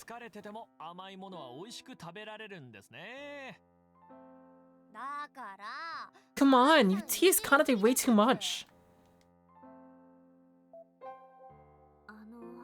The email said I punished a villain with hellfire, right? Yeah. And Hina Shiraisi said that Sakurai was afraid he'd be burned by hellfire. But something's a little strange here. Strange? What? If you're going to burn someone to death using psychic power, why shoot him first? True. In fact, Sakurai died of a gunshot wound. It wasn't until after he died that he was burned. Oh, right. That is strange. Why mix occultic psychic powers with something as plain as a gun?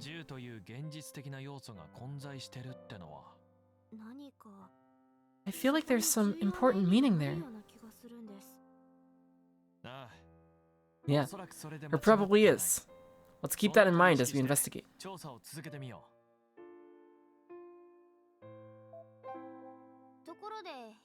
Have you replied to yesterday's email from that shaman guy or whatever? I did. I said, yeah, I believe your power now, so let's meet up. But I haven't gotten a reply yet. Well, sure, meeting him directly is the quickest way to identify him, but...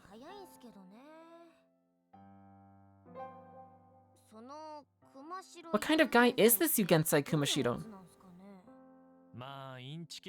Well, he's a sham shaman, so I bet he's got a long, thin, disheveled hair and a funny mustache. Oh, that's so cliche. For a film director, you got a pretty lacking imagination. Oh, shut up. Well, let's hear your impression. Bald, bulky, and with thick eyebrows. That's not any more imaginative. I guess you're right. They're both pretty bad. Considering what Hitoha pointed out, It must have been a pseudo-psychic murder. That's what I think, but gun usage would make you doubt its psychic powers, so knowing that, why would the culprit even use a gun in the first place?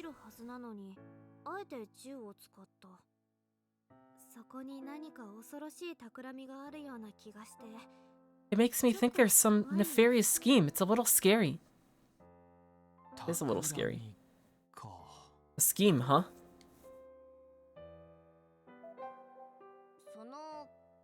Oh, we read that. Read that. Kanade. Oh, I exited. I'm pretty sure we got all the stuff from Kanade anyways. Yagumo thinks to himself as he walks through the inn. If Hina Shiraishi's right, then Toru Sakurai was afraid of Yugensai Kumashi. Is it which one is it? They've said both one like an equal amount of times. I think they said Sakurai one more time than Sakura. So I'm just gonna go with Sakurai.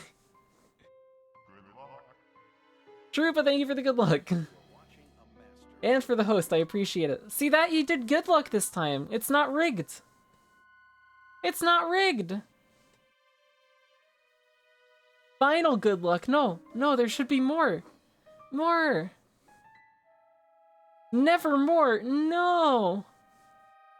Not like this, Troopa. No. How am I doing? I'm doing well. Today's a good day. I'm tired. I don't know why I'm tired. Been very sneezy. Allergy stuff. But outside of that, today's a good day. Thank you for the good luck, Deedlet.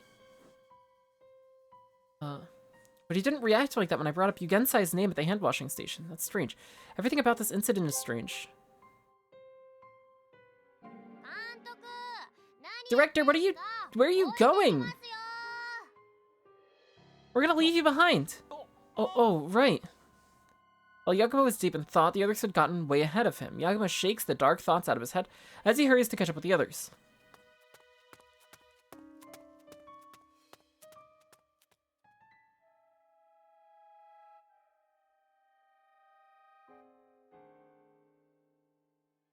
I mean, Toru Sakurai also seemed to be expecting us there.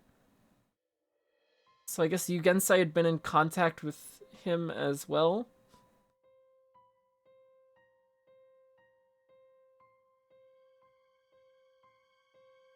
Yeah? Okay. Where are we going? Back to the shrine. Can we get in now? Nope. Police inspection still ongoing at the Tatsunomai Shrine. Studio Yagumo joins onlookers and starts filming. They're approached by a familiar duo. Oh, you guys, snooping as usual with that camera, I see. Well, we're still location scouting, and the shrine's one of our targets, so... Well, whatever. Just don't get in the way of the investigation, okay? We know. That's why we're filming for a distance, see? Misawa humps and turns his back on them before he remembers something and turns around again. Alright. About that email from the Yugensai Kumashiro guy you reported. Did you find something out? No, we just turned it over to the safety division. They're faster at handling cybercrime.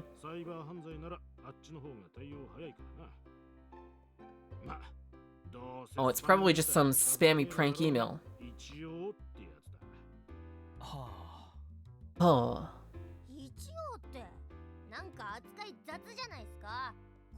You just turned it over after all our help? You're not taking this seriously, are you?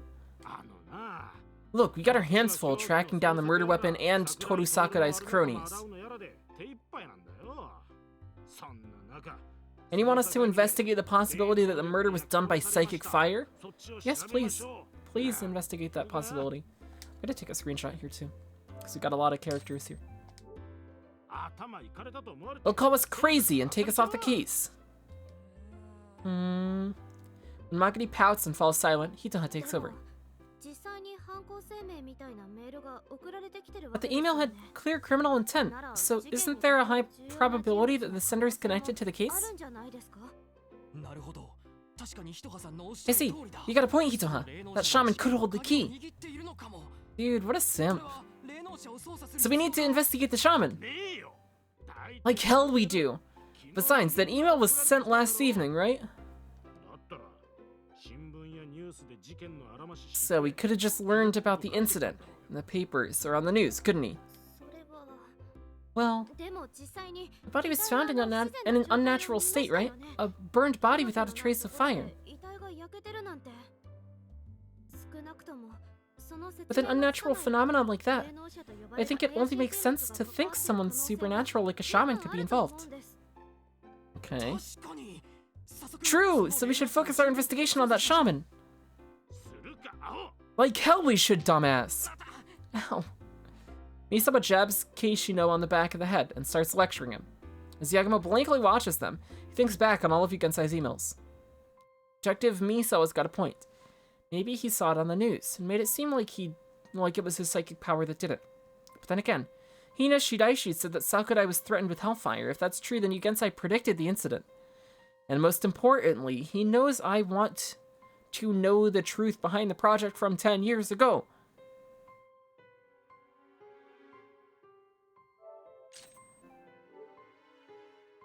How the hell did he know that?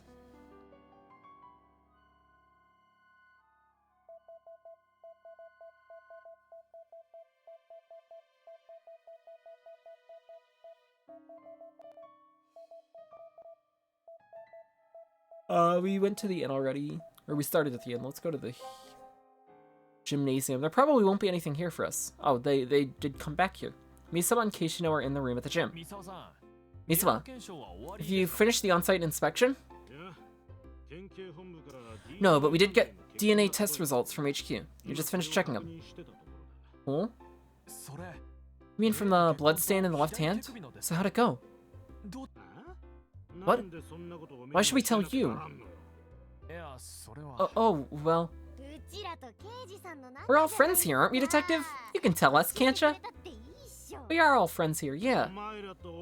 Since when are we friends? Since last case. Oh, you meanie. It's unfortunate to hear. I thought we were finally friends. There's a lot. Lot of typos. No, we definitely are, Hitoha. Both tests conclusively said it was Sakurai. Hey, don't just tell them that! Bwahaha!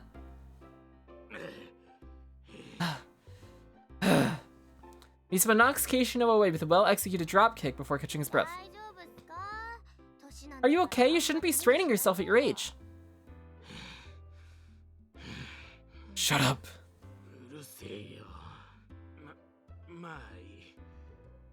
Well, fine. There was something we were gonna tell you anyway. What's that? Not you. Yagumo. Me? What is it? Are you gonna stay around here? Hmm? Yes, that's the plan. Okay, but if you're gonna change locations, tell us first, okay? Okay, but why? Ah, he's the main suspect. He got gunshot residue on him. Your clothes tested positive for gunshot residue. Oh. Huh? No way. Yes, wait. We checked you with a sheet during the police interview. Remember, you tested positive. Oh, wait. I sat next to the guy who got shot. Wouldn't that explain the positive?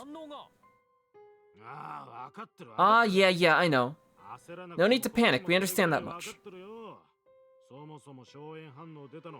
You're not the only one who tested positive for gunshot residue. Many tourists did. Oh, good. Yay. Battery low. Uh-oh. I put up my charger over here. I have to go grab that.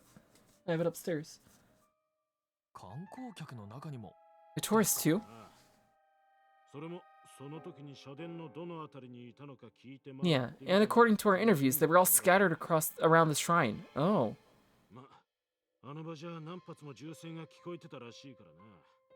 Well, apparently several gunshots were heard, so if the culprit moved while shooting, it makes sense for people nearby to test positive. Oh, so that's what it is. Is that all? Don't scare me like that, jeez. Seriously, I thought my heart was going to stop. If we suspected you, we'd have arrested you long ago. Cool, alright. That said, you're not completely off the hook, so we'll need to know your location for a while. Makes sense? Okay, I'll keep you updated. Thanks, please do. Studio Yagumo thanks Misawa and gives the collapsed, motionless Keishino a sidelong glance as they leave the room. Good, Keishino is still just on the ground. Wonderful. Alright.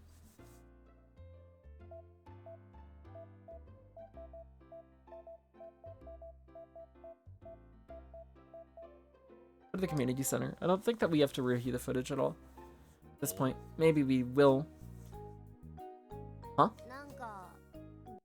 The crowd seems a lot thinner now, huh? Few people are left in the community center. The only one they recognize is Sachi Toriyama.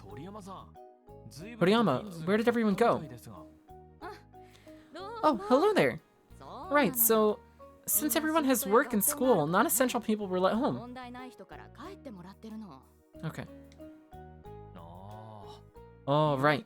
It's not like Imami Kagura's a specialty occupation, huh? Right, the police said they're free to go home, though they might get called back later.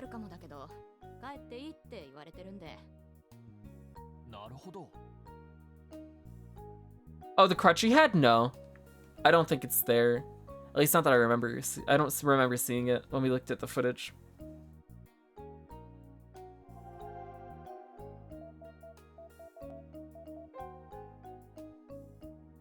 Yagumo notices one of the cardboard boxes on the table labeled smoke and marker.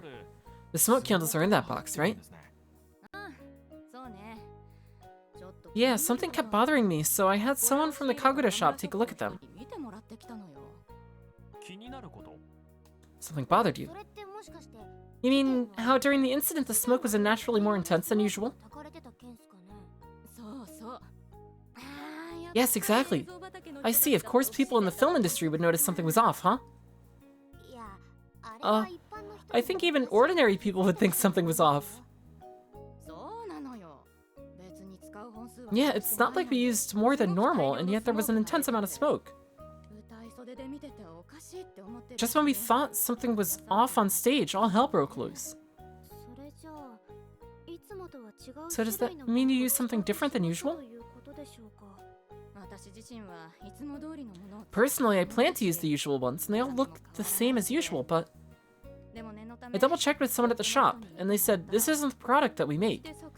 Oh, so somebody swapped out the product for one that would pump out more smoke. Interesting.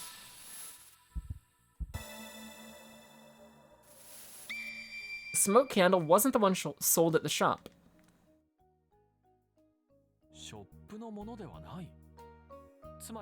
It wasn't the one from the shop, so it wasn't the one you had stocked up? Right, they were almost identical at first glance, but the paper wrapping on the bottom of the tube was sealed slightly differently.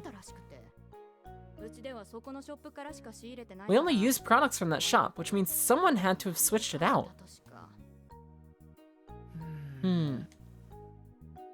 That's very good info. Got the snake body out safely, huh? The crutch was the weapon and there was a gun hidden in it. Whoa, a gun crutch. Whoa. Oh, yes, it's perhaps the most expensive prop used in Iwami Kagura. So it was the top priority. Oh, I see. In our case, we prioritize the camera and our pin mic.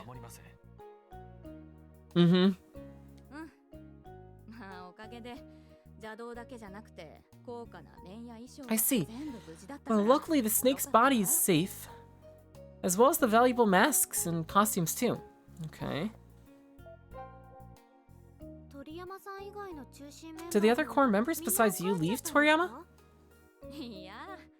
No, all the other core members stayed. After something like that, there's tons of cleanup to do, you see? Okay. Makes sense. So I gave up and sent my company a request for paid time off. It's the first time Studio Yagumo's seen her since the incident, but she seems relatively calm. She gives a carefree smile. Yagumo asks her a question. Where are the other core members? I don't see them. Oh, those guys suddenly ran off to the Ebisu Shrine for whatever reason. Okay. Maybe they wanted to walk over there for a change of pace while they're at it. The Ebisu Shrine's around here too, huh? Yeah, real close. It's a small but nice shrine built in the Muromachi period. Okay. That whole kerfuffle happened after Ebisu, so maybe they went to go apologize to him.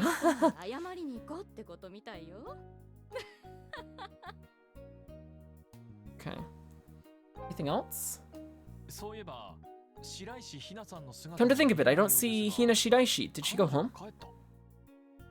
Upon mentioning Hina's name, Toriyama's cheerful face suddenly turns bitter. Oh, Hina, huh? She looked down, so I sent her to the Ebisu Shrine with the others. Okay. Hina Shiraishi was depressed after the incident and went to the Ebisu Shrine. Cool. She looked down. She was close with the deceased victim, so it's understandable. So to cheer her up, I told her to go outside and get some sunlight. Makes sense. Yeah. Oh, you're aware that Shiraishi was going out with the victim, Sakurai?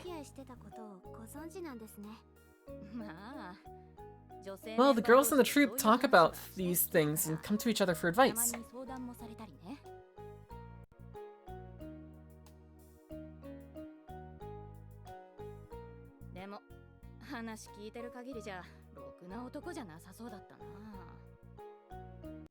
Guy in the show pretended to have a broken arm, had a gun inside the crutch. That'd be a pretty cool setup. It's an interesting way of hiding a gun as well. I know cane swords get used a lot.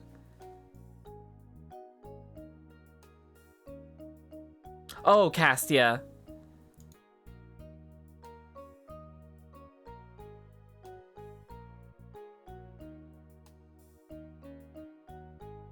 From what I hear, he was a pretty shady man. Do you hear about anything he's done? No, I haven't, but about a month ago, he showed up at Hina's apartment all beat up. That's not good. He was terribly afraid that those people were still after him, apparently. Interesting. Sakurai was afraid of people who were after him. I see, so the reason he had a crutch was because of his injuries? Huh. Nodding to himself, Yagumo asks one more question. Just asking, but he was afraid of the people who beat him up, right? Not some shaman? Shaman? That's not a word I was expecting. What's that about? Oh, wasn't he threatened by a shaman? Not that I've heard of. Interesting. What's the meaning of this?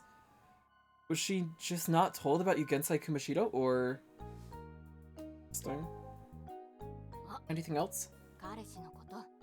Oh, don't tell Hina I talked about her boyfriend. Wouldn't want things to get awkward between us.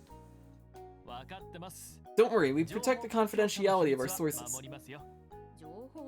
Confidentiality? You're like a detective or a private investigator. True. That sounded a bit pretentious, but seriously, we'll keep it a secret.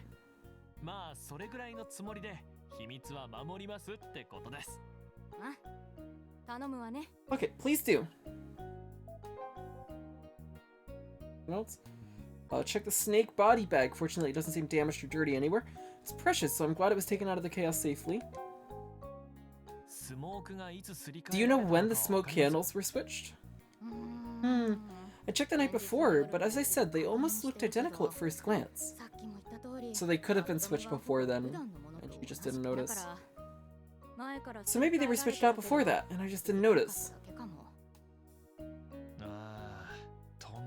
Oh, in that case, it'd be hard to pinpoint when the switcheroo happened.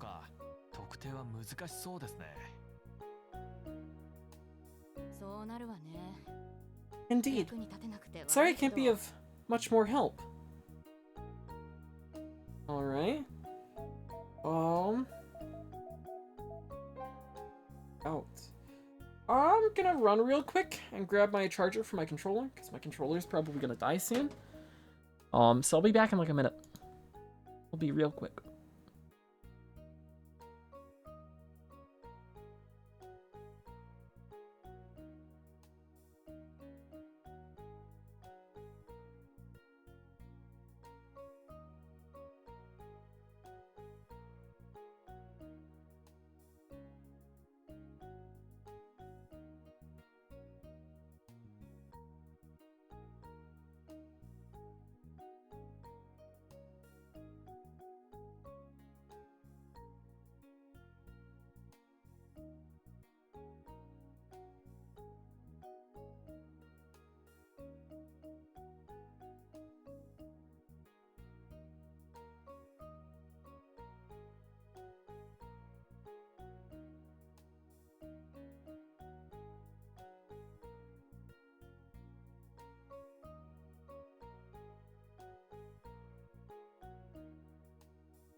Alright, I am back.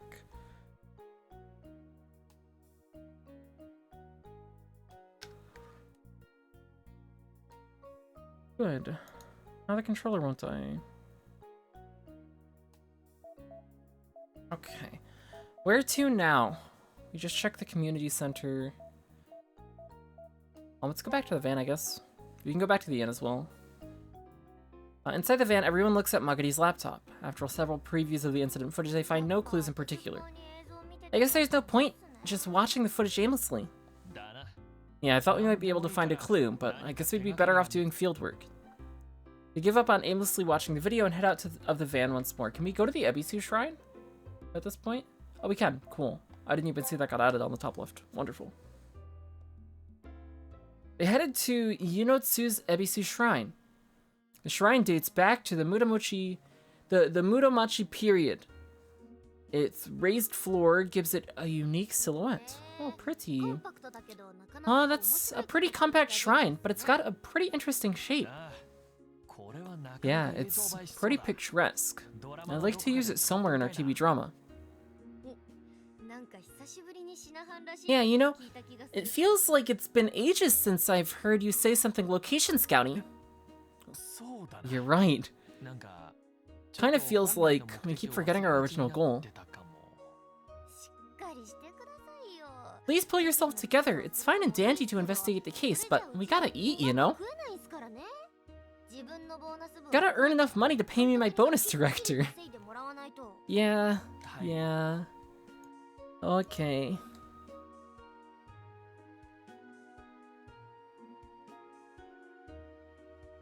As Yagumo reflects on Magari's sound argument, Minagishi and the others come down the stairs.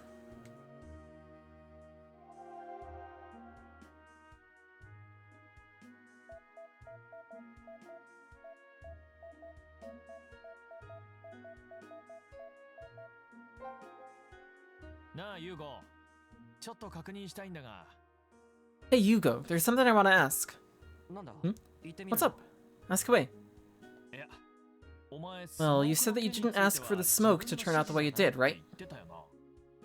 You talked with Toriyama just now, and apparently the usual smoke candles were switched out. Got any idea how that happened there? Oh, that. Tomine furrows his eyebrows at Yagumo's question. Yagumo finds the reaction odd, but before he can say anything, Minagishi interjects. You see, that little thing about the smoked candles has strained the atmosphere in the troop. What do you mean by that? Well, the community center is open. The only non-troop members allowed in were little kids. From the moment we got there were several troop members in that room at all times.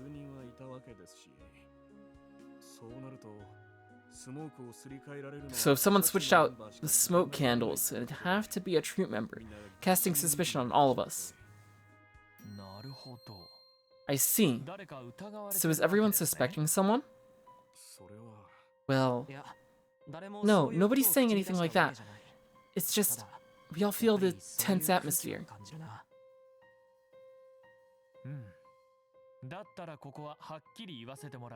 Okay, let me get one thing clear though. Toriyama's in charge of the props, right?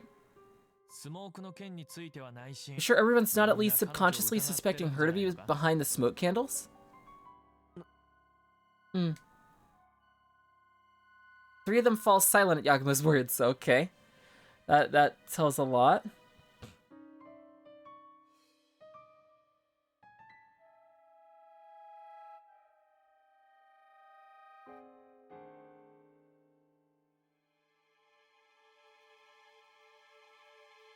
Their silence speaks louder than words in confirming Yagumo's suggestion. Yagumo speaks up to the slightly pale-faced Hina Shiraishi. Shiraishi, mind if I ask a question? What is it? Oh, I was just curious, but how did Sakurai know that shaman? Hard to see what they have in common.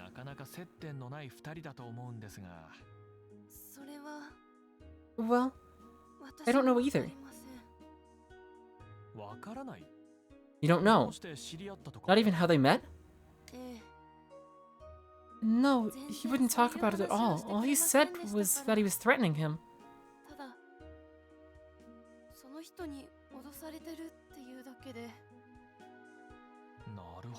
I see. Seriously, how and where did Sakurai meet that sham shaman? Minagishi, let me get one thing clear. Huh? Toriyama's in charge of props, which includes stocking the smoke candles, right? Well, doesn't necessarily mean that she's the one who switched out the smoke candles, but yes.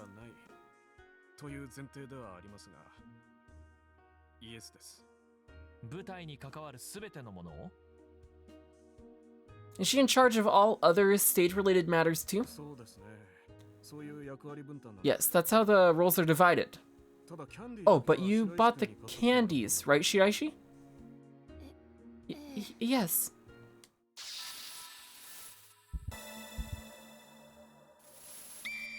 Shiraishi bought the candies used for Ebisu. Interesting. Okay.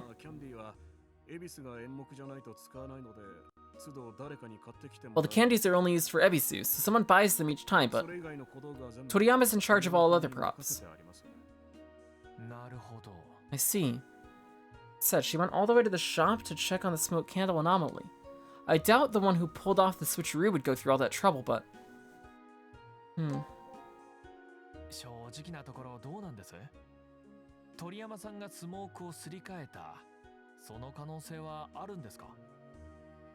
So honestly, what do you think?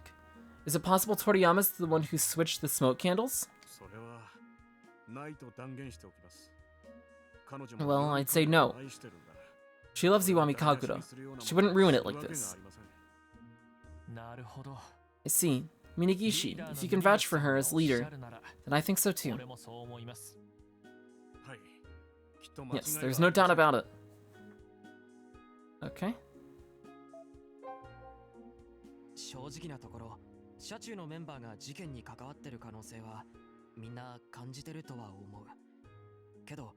Honestly, we know it's likely a troop member is involved in the incident, but if anyone says it, it immediately becomes a whodunit.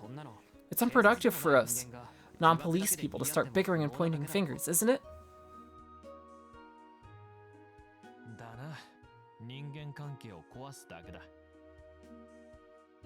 Yeah, it won't accomplish anything but the destruction of relationships. That's why everyone's kept quiet. We figure we'd just leave it to the police. Yeah, I think that's the right decision. I see. If you say so, Max, that's a relief. Hina would never murder. She bought candy. She has to be a good person. That's how the world works. Yagumo opens his mouth to talk to Hina Shiraishi. She's letting out an aura that says she doesn't want to talk, so he swallows his words. Well, her boyfriend just died, so I should avoid talking to her unless I got some serious business with her. Anything else from you? So honestly, what do you think? Is it possible Toriyama's the one who switched out the smoke candles?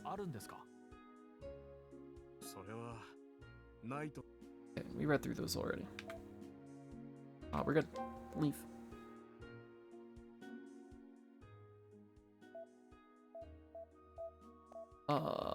Let me go back just to make sure I didn't miss anything there. Oop, go up. There we go.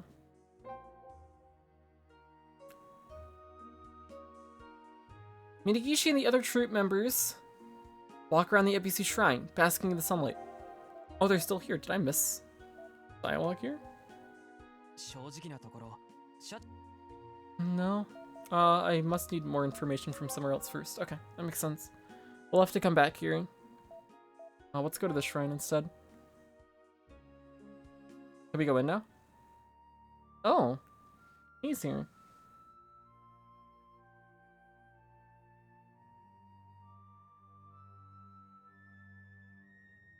The police inspection's still ongoing at Tatsunomai Shrine. Hibiya is standing in front of the police tape, looking around concerned for some reason.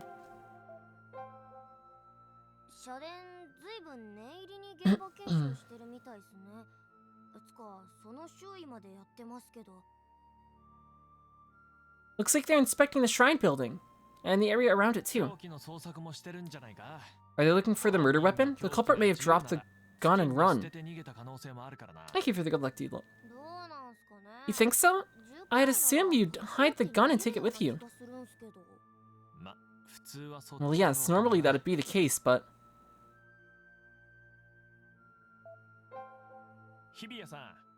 Hibiya. When he hears his name, Hibiya smiles and approaches. Oh, hello everybody. You seem to be looking at the shrine building. You got any business there? Not business per se. Just remembered something. Thought I'd go report to the police. You remembered something? What? Oh, well, it's pretty trivial, so I'm not sure if I should even report it to the police. Well, then tell us. Don't worry, you can run it by us first. If it's hard to tell the police, it should be easy to tell us, right? Oh, good point. Let me run it by you then. You see, it happened after the man was shot. I heard several gunshot-like sounds in the smoke, so I tried to run away. So did we. Everyone was in a panic.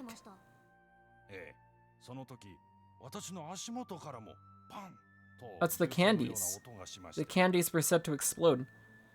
Yeah, so at the time I heard a bang underfoot. It was that gunshot-like sound again. Okay. There were gunshots by Hibiya's feet.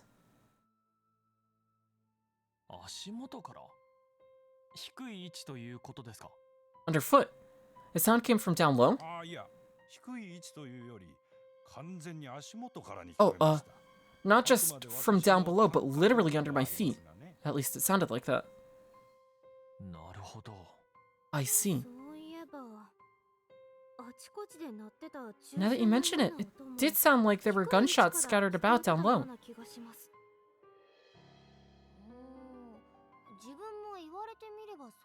Oh yeah, I heard the same thing. So does that mean the culprit was shooting the gun while lying on the floor? I don't know. Everyone stood up in a panic, so if they were on the ground, they'd get stepped on.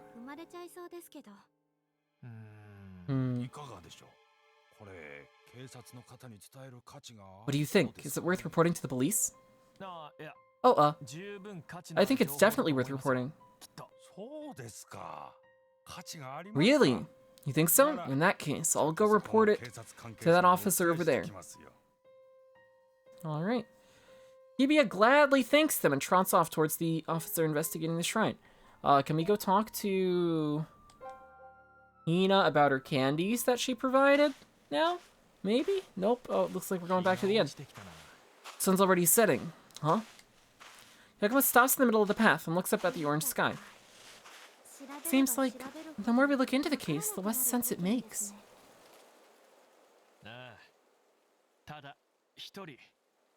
Yeah, but I've figured out one person who's got something to hide.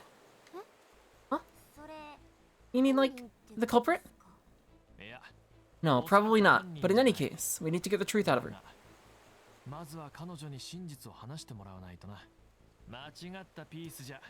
You can't complete a puzzle with a wrong piece. Her, so it's a woman we're after, huh? Yeah. Anyway, let's go call her up and see if we can get her to talk. Yagumo takes out his phone and calls someone. But just who could it be? Oh, who could it be? I have no clue. Oh dear. The others wait with bated breath as they listen listen in on Yagumo's conversation. Oh geez, who could it be? Yagumo Part 3, the solution. Oh my god, this was short. Holy shit. Why was Part 2 so much longer than this? What the fuck?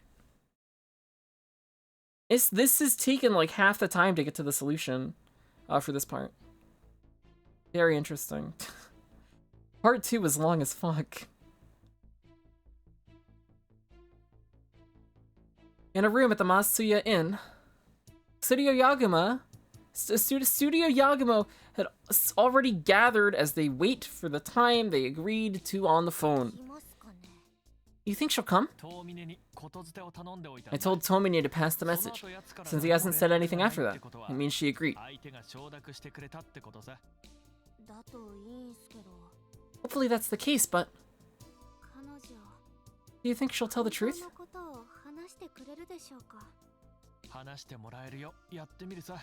We'll just have to try and get her to talk. That said, we have to remember, she's just one girl who's not even the culprit. We don't want to scare her. Knock on the door interrupts Yagumo. Oh, is she here? Seems their visitor has arrived slightly earlier than arranged. When Yagumo beckons her to come into the room, in comes Hina. Pardon the intrusion. Hina Shiraishi, flute player in the Mitsumine Troops Orchestra. She looks uncomfortable, adjusting her posture over and over, so Yagumo talks calmly. Sorry for calling you out here at night. It's okay. Tomine told me you had something to talk to me about.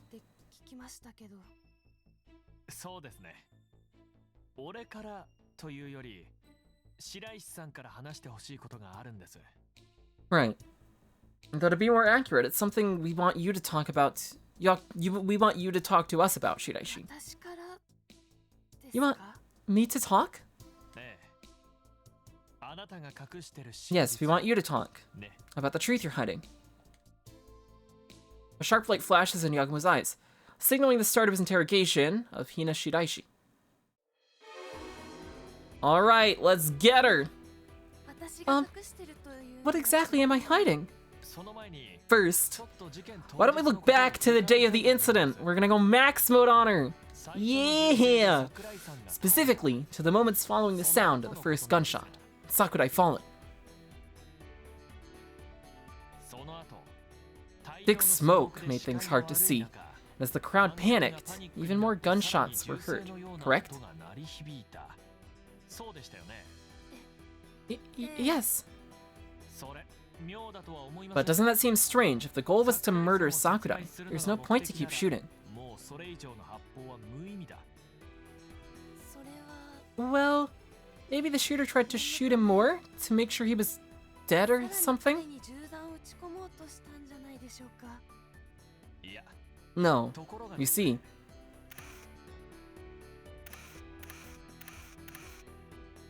The gunshot residue.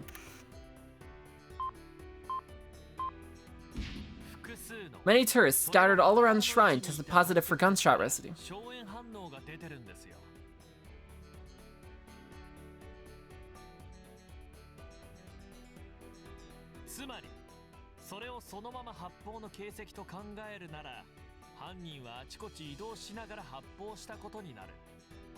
If you think of that as a trail for the gunshots, the shooter would have had to move while shooting. If they wanted to keep shooting at Sakurai's body, they could have just stayed put for more accuracy.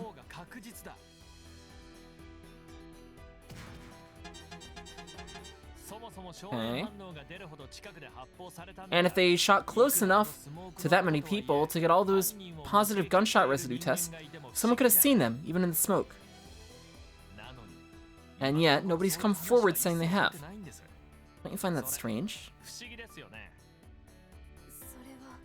I don't really understand.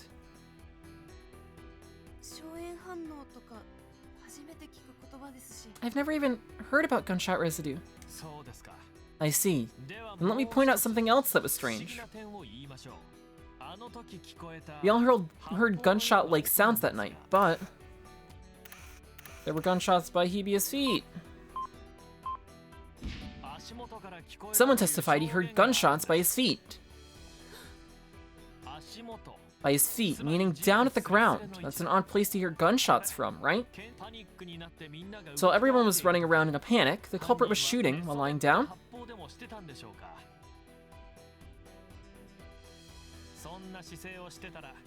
In that position, I'd get trampled.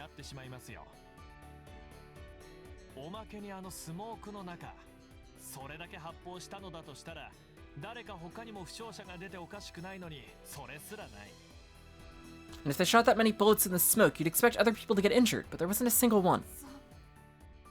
I don't understand. Why are you asking me about what position the culprit was in? Because it's important. I came up with a theory to logically explain all this contradictory evidence. A theory? Yes, and it all hinges on Ebisu, the performance just before the incident.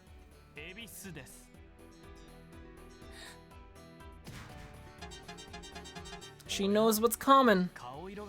Oh, you suddenly gone pale, Shiraishi. Are you feeling okay? I'm okay. I see. Then let's continue. Shiraishi, you're directly connected to the performance of Ebisu because you bought the candies!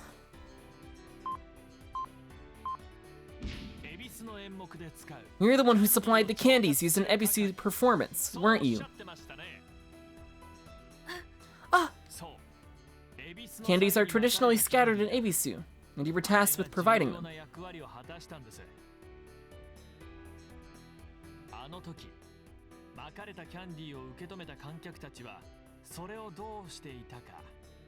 The facial expressions are so good. The way that Max Mode is presented in general is awesome. It's so good.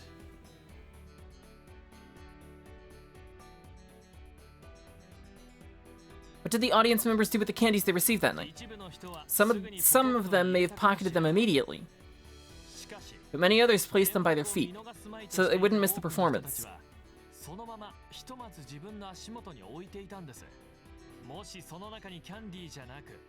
Now, what if some of those weren't candies at all, but firecrackers and candy wrappers? You feel bad for the people who pocketed them. Ouch. That's...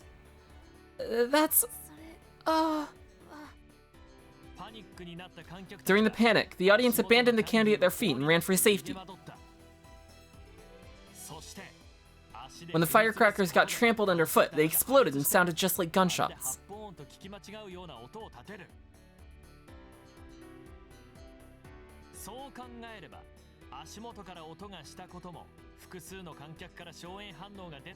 Us explaining both the gunshots heard down low and all the positive gunshot residue tests. I've got a reason for that. You do, don't you? After all, It was your boyfriend, Sakurai, who asked you to. Oh! As for why he'd ask you to do such a thing... He was afraid of the people who were after him. Right. Sakurai either betrayed or was betrayed by his partners in crime, and so they were after him.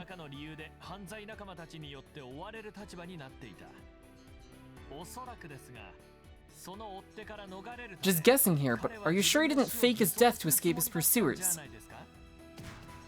Whoa!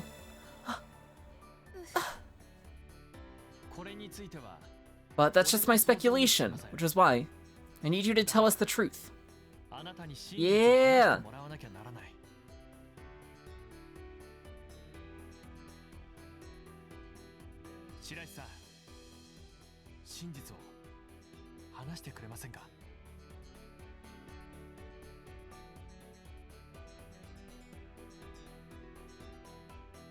Shiraishi, are you willing to tell the truth now?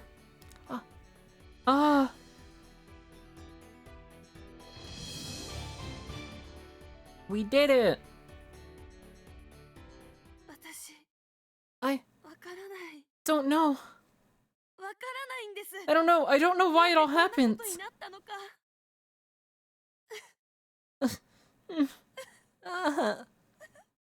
So sad. Oh, no, no, no.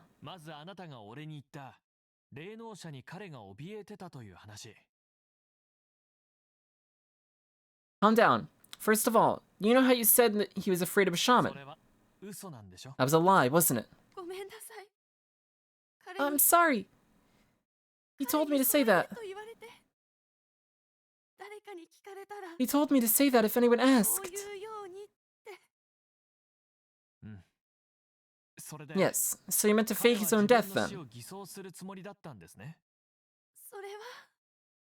That... I don't know. Honest, I was only told to switch the candies out for firecrackers.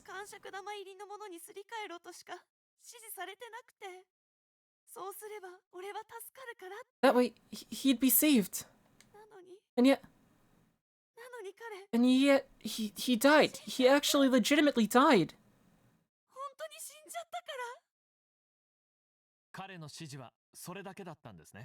Is that all he told you? He didn't suggest that he'd be shot? Not at all. That's really all I know, so I have no idea what he was planning to do.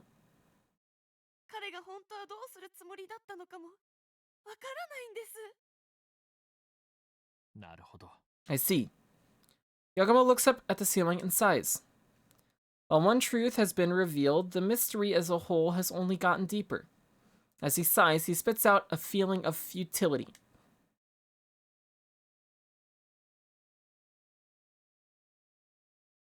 Yagumo Part 3 Epilogue. Well, that's a weird place to end this part. Okay. So this will just continue straight into Part 4. I guess we won't be doing Riho. Riho next time. I guess we'll be continuing on the Yagumo stuff. This was a shorter part than I was expecting. Wow.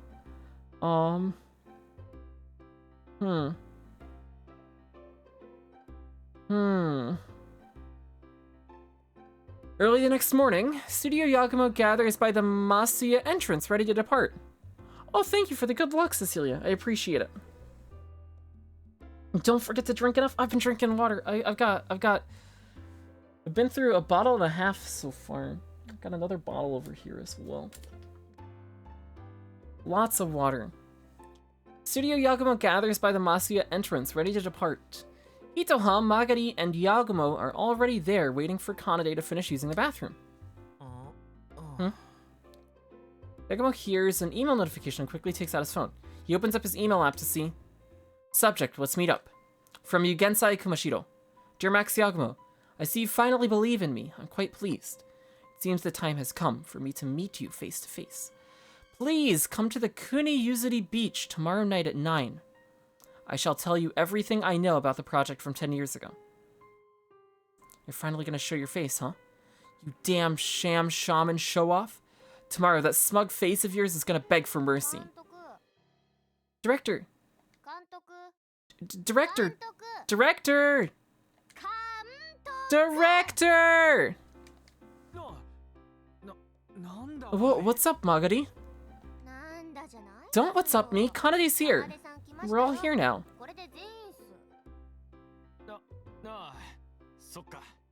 Oh, right. Let's get going then.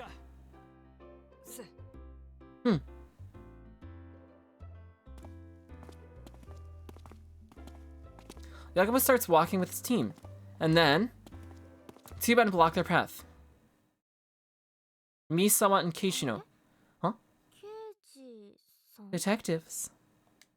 For some reason, the detectives stay silent, with unusually serious looks on their faces. Unable to hide their disturbance, Magari speaks up to them. What's wrong, you two? You look oddly serious. Did something happen? Well,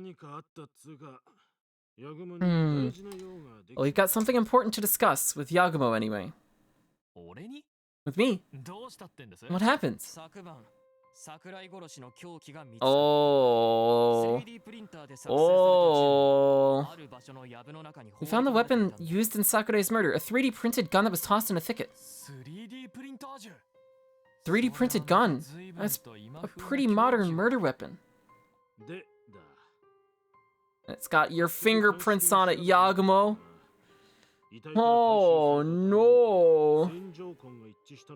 So we quickly investigated it, and it matches the rifling marks of the bullet lodged in the body. But more importantly, there are fingerprints on the grip. Fingerprints? On the grip? Yeah, we identified them as your fingerprints. What? Wait! We got your fingerprints during the Tsuwano case, remember? They were a perfect match. Wait a second. That's impossible. You sure there's not some sort of mistake? Yeah, if the director's the culprit, then what about my bonus? Who cares about your bonus? Anyway, I'm not the culprit. Right, that can't possibly be. Yagumo, before the incident, you argued with the victim at the Tatsunomai hand-washing station, right? Several tourists witnessed your argument. You tested positive for gunshot residue, and your fingerprints were on the murder weapon. That's plenty enough to cast suspicion on you. That's... Well, we can talk in detail at the station. As of now, you're no longer a person of interest. You're a suspect. Oh no, not Yagumo. Right now, you can come willingly, or we can get a warrant if you want. Okay, I'll cooperate. Hey, Director! Director. It's okay, I'm innocent, so it'll be fine. So I'll go with them for now. I see. Thanks for understanding. Shall we go now? No. Hold on a second.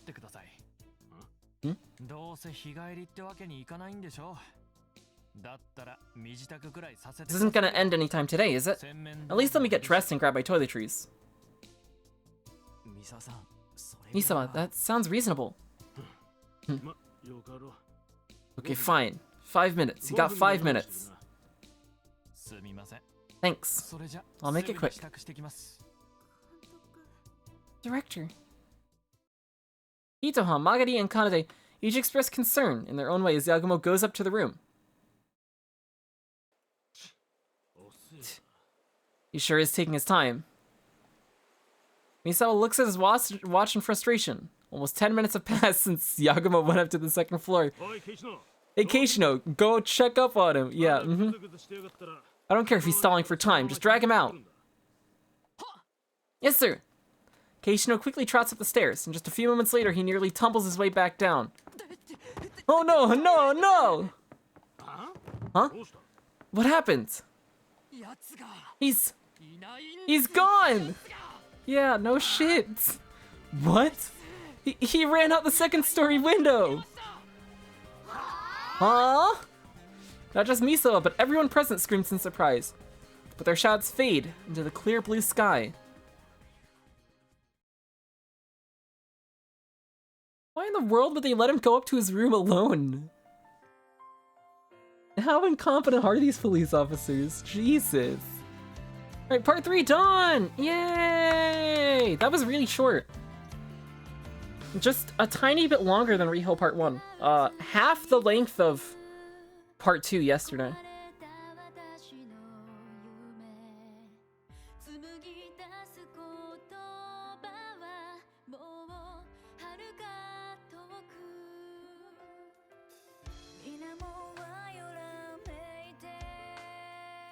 But it was fun. Definitely didn't end on the most satisfying note.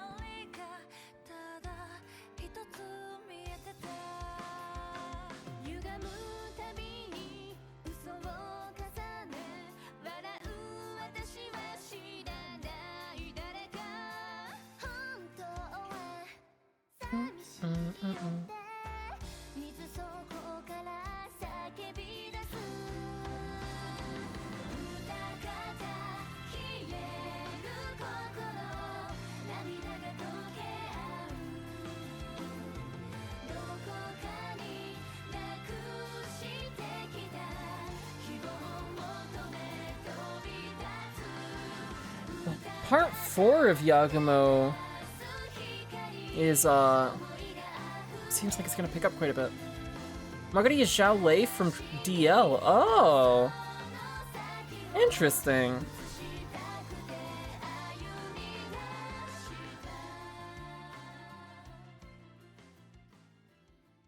I know, there was a digest the other day. I haven't watched it. Dragalia Digest. Alright, we've got Riho part 2, Yagumo part 4. This was really short, part 3. I feel like part 4 will probably be longer than part 3 was. I don't know. So the plan was to do Yagumo part 3 and then go back to Riho part 2, but it would feel very weird to go from Yagumo to Riho after that ending. So I think we'll do Yagumo part 4 and then do Riho after that. Maybe. I guess we shall see. I think I'm gonna stop there. Yeah, this was a slightly shorter stream than I was expecting, because this part was short. But we're gonna stop there for today. And, yeah. Tomorrow will be a KH3 run at 2 p.m. Eastern Time. Yeah, it looks like, seeing the crutch in the credits, I don't know if I can actually go back to the credits here. Let me see if I can. I think the autosave will let me, but, do this. I think I can actually get back. If I just skip red here.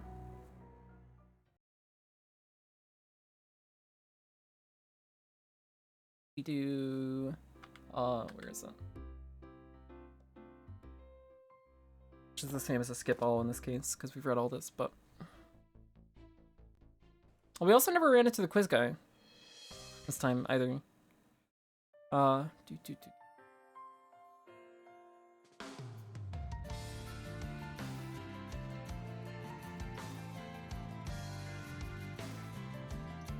Yeah, it definitely has to be a part of the crutch. There's, I think it's the next image, or the image after that, where it shows him holding the crutch here, on the, like, the monitor. And there's a color difference on part of the crutch. There, yeah. Like that part of the crutch is white that he's like touching. That's probably the grip of the gun, and it's just built into the crutch. Right? Or it's It doesn't have to even be the full gun. It could just be the grip that's there, and then they just put that on later. Slide it off the crutch. Right? That makes the most sense.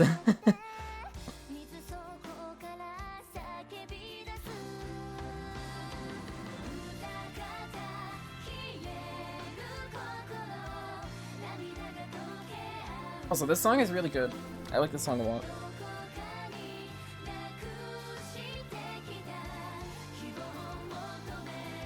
Even though it scares me a little bit. Because the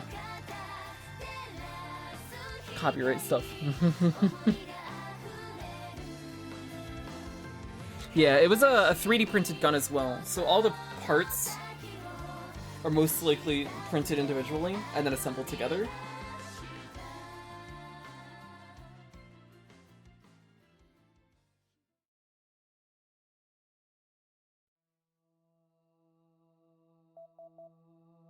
So that's a good way of framing him. You called it immediately as he touched the crutch as well. Yeah, so next time we do this, we will continue with part 4, Yagumo part 4. I don't think we'll touch this again until Monday, maybe. So I think the plan is tomorrow will be KH3, because I have to prep for the relay. No stream on Saturday, because I'm going to be doing relay stuff. And it'll either be Sunday or Monday. I don't know what I'm going to do either of those days. I might do a Monster Hunter stream, because Monster Hunter Rise comes out tomorrow. Who knows? I might play some Monster Hunter on stream. I don't know if I'll stream on Sunday either, depending on how the relay goes. Because if I'm gonna stay up and watch the whole thing, I might just, like, not stream Sunday. But we'll see. Sunday will either just not be a stream, it'll be Monster Hunter Rise, or it might be this. But I think most likely we're gonna continue this on Monday, with Yagumo Part 4. So a little bit of a break before we do get into the next stuff. But yeah, we'll be back with KH3 doing a reset tomorrow at 2 p.m. Eastern Time. Should be fun. I'm gonna do some more practice off stream today, before I play Divinity with Logic later. And hopefully I'm not playing too terribly. But thanks everybody for hanging out. I appreciate it. Have a good rest of your day, everybody. I'll see you tomorrow with KH3. Bye-bye.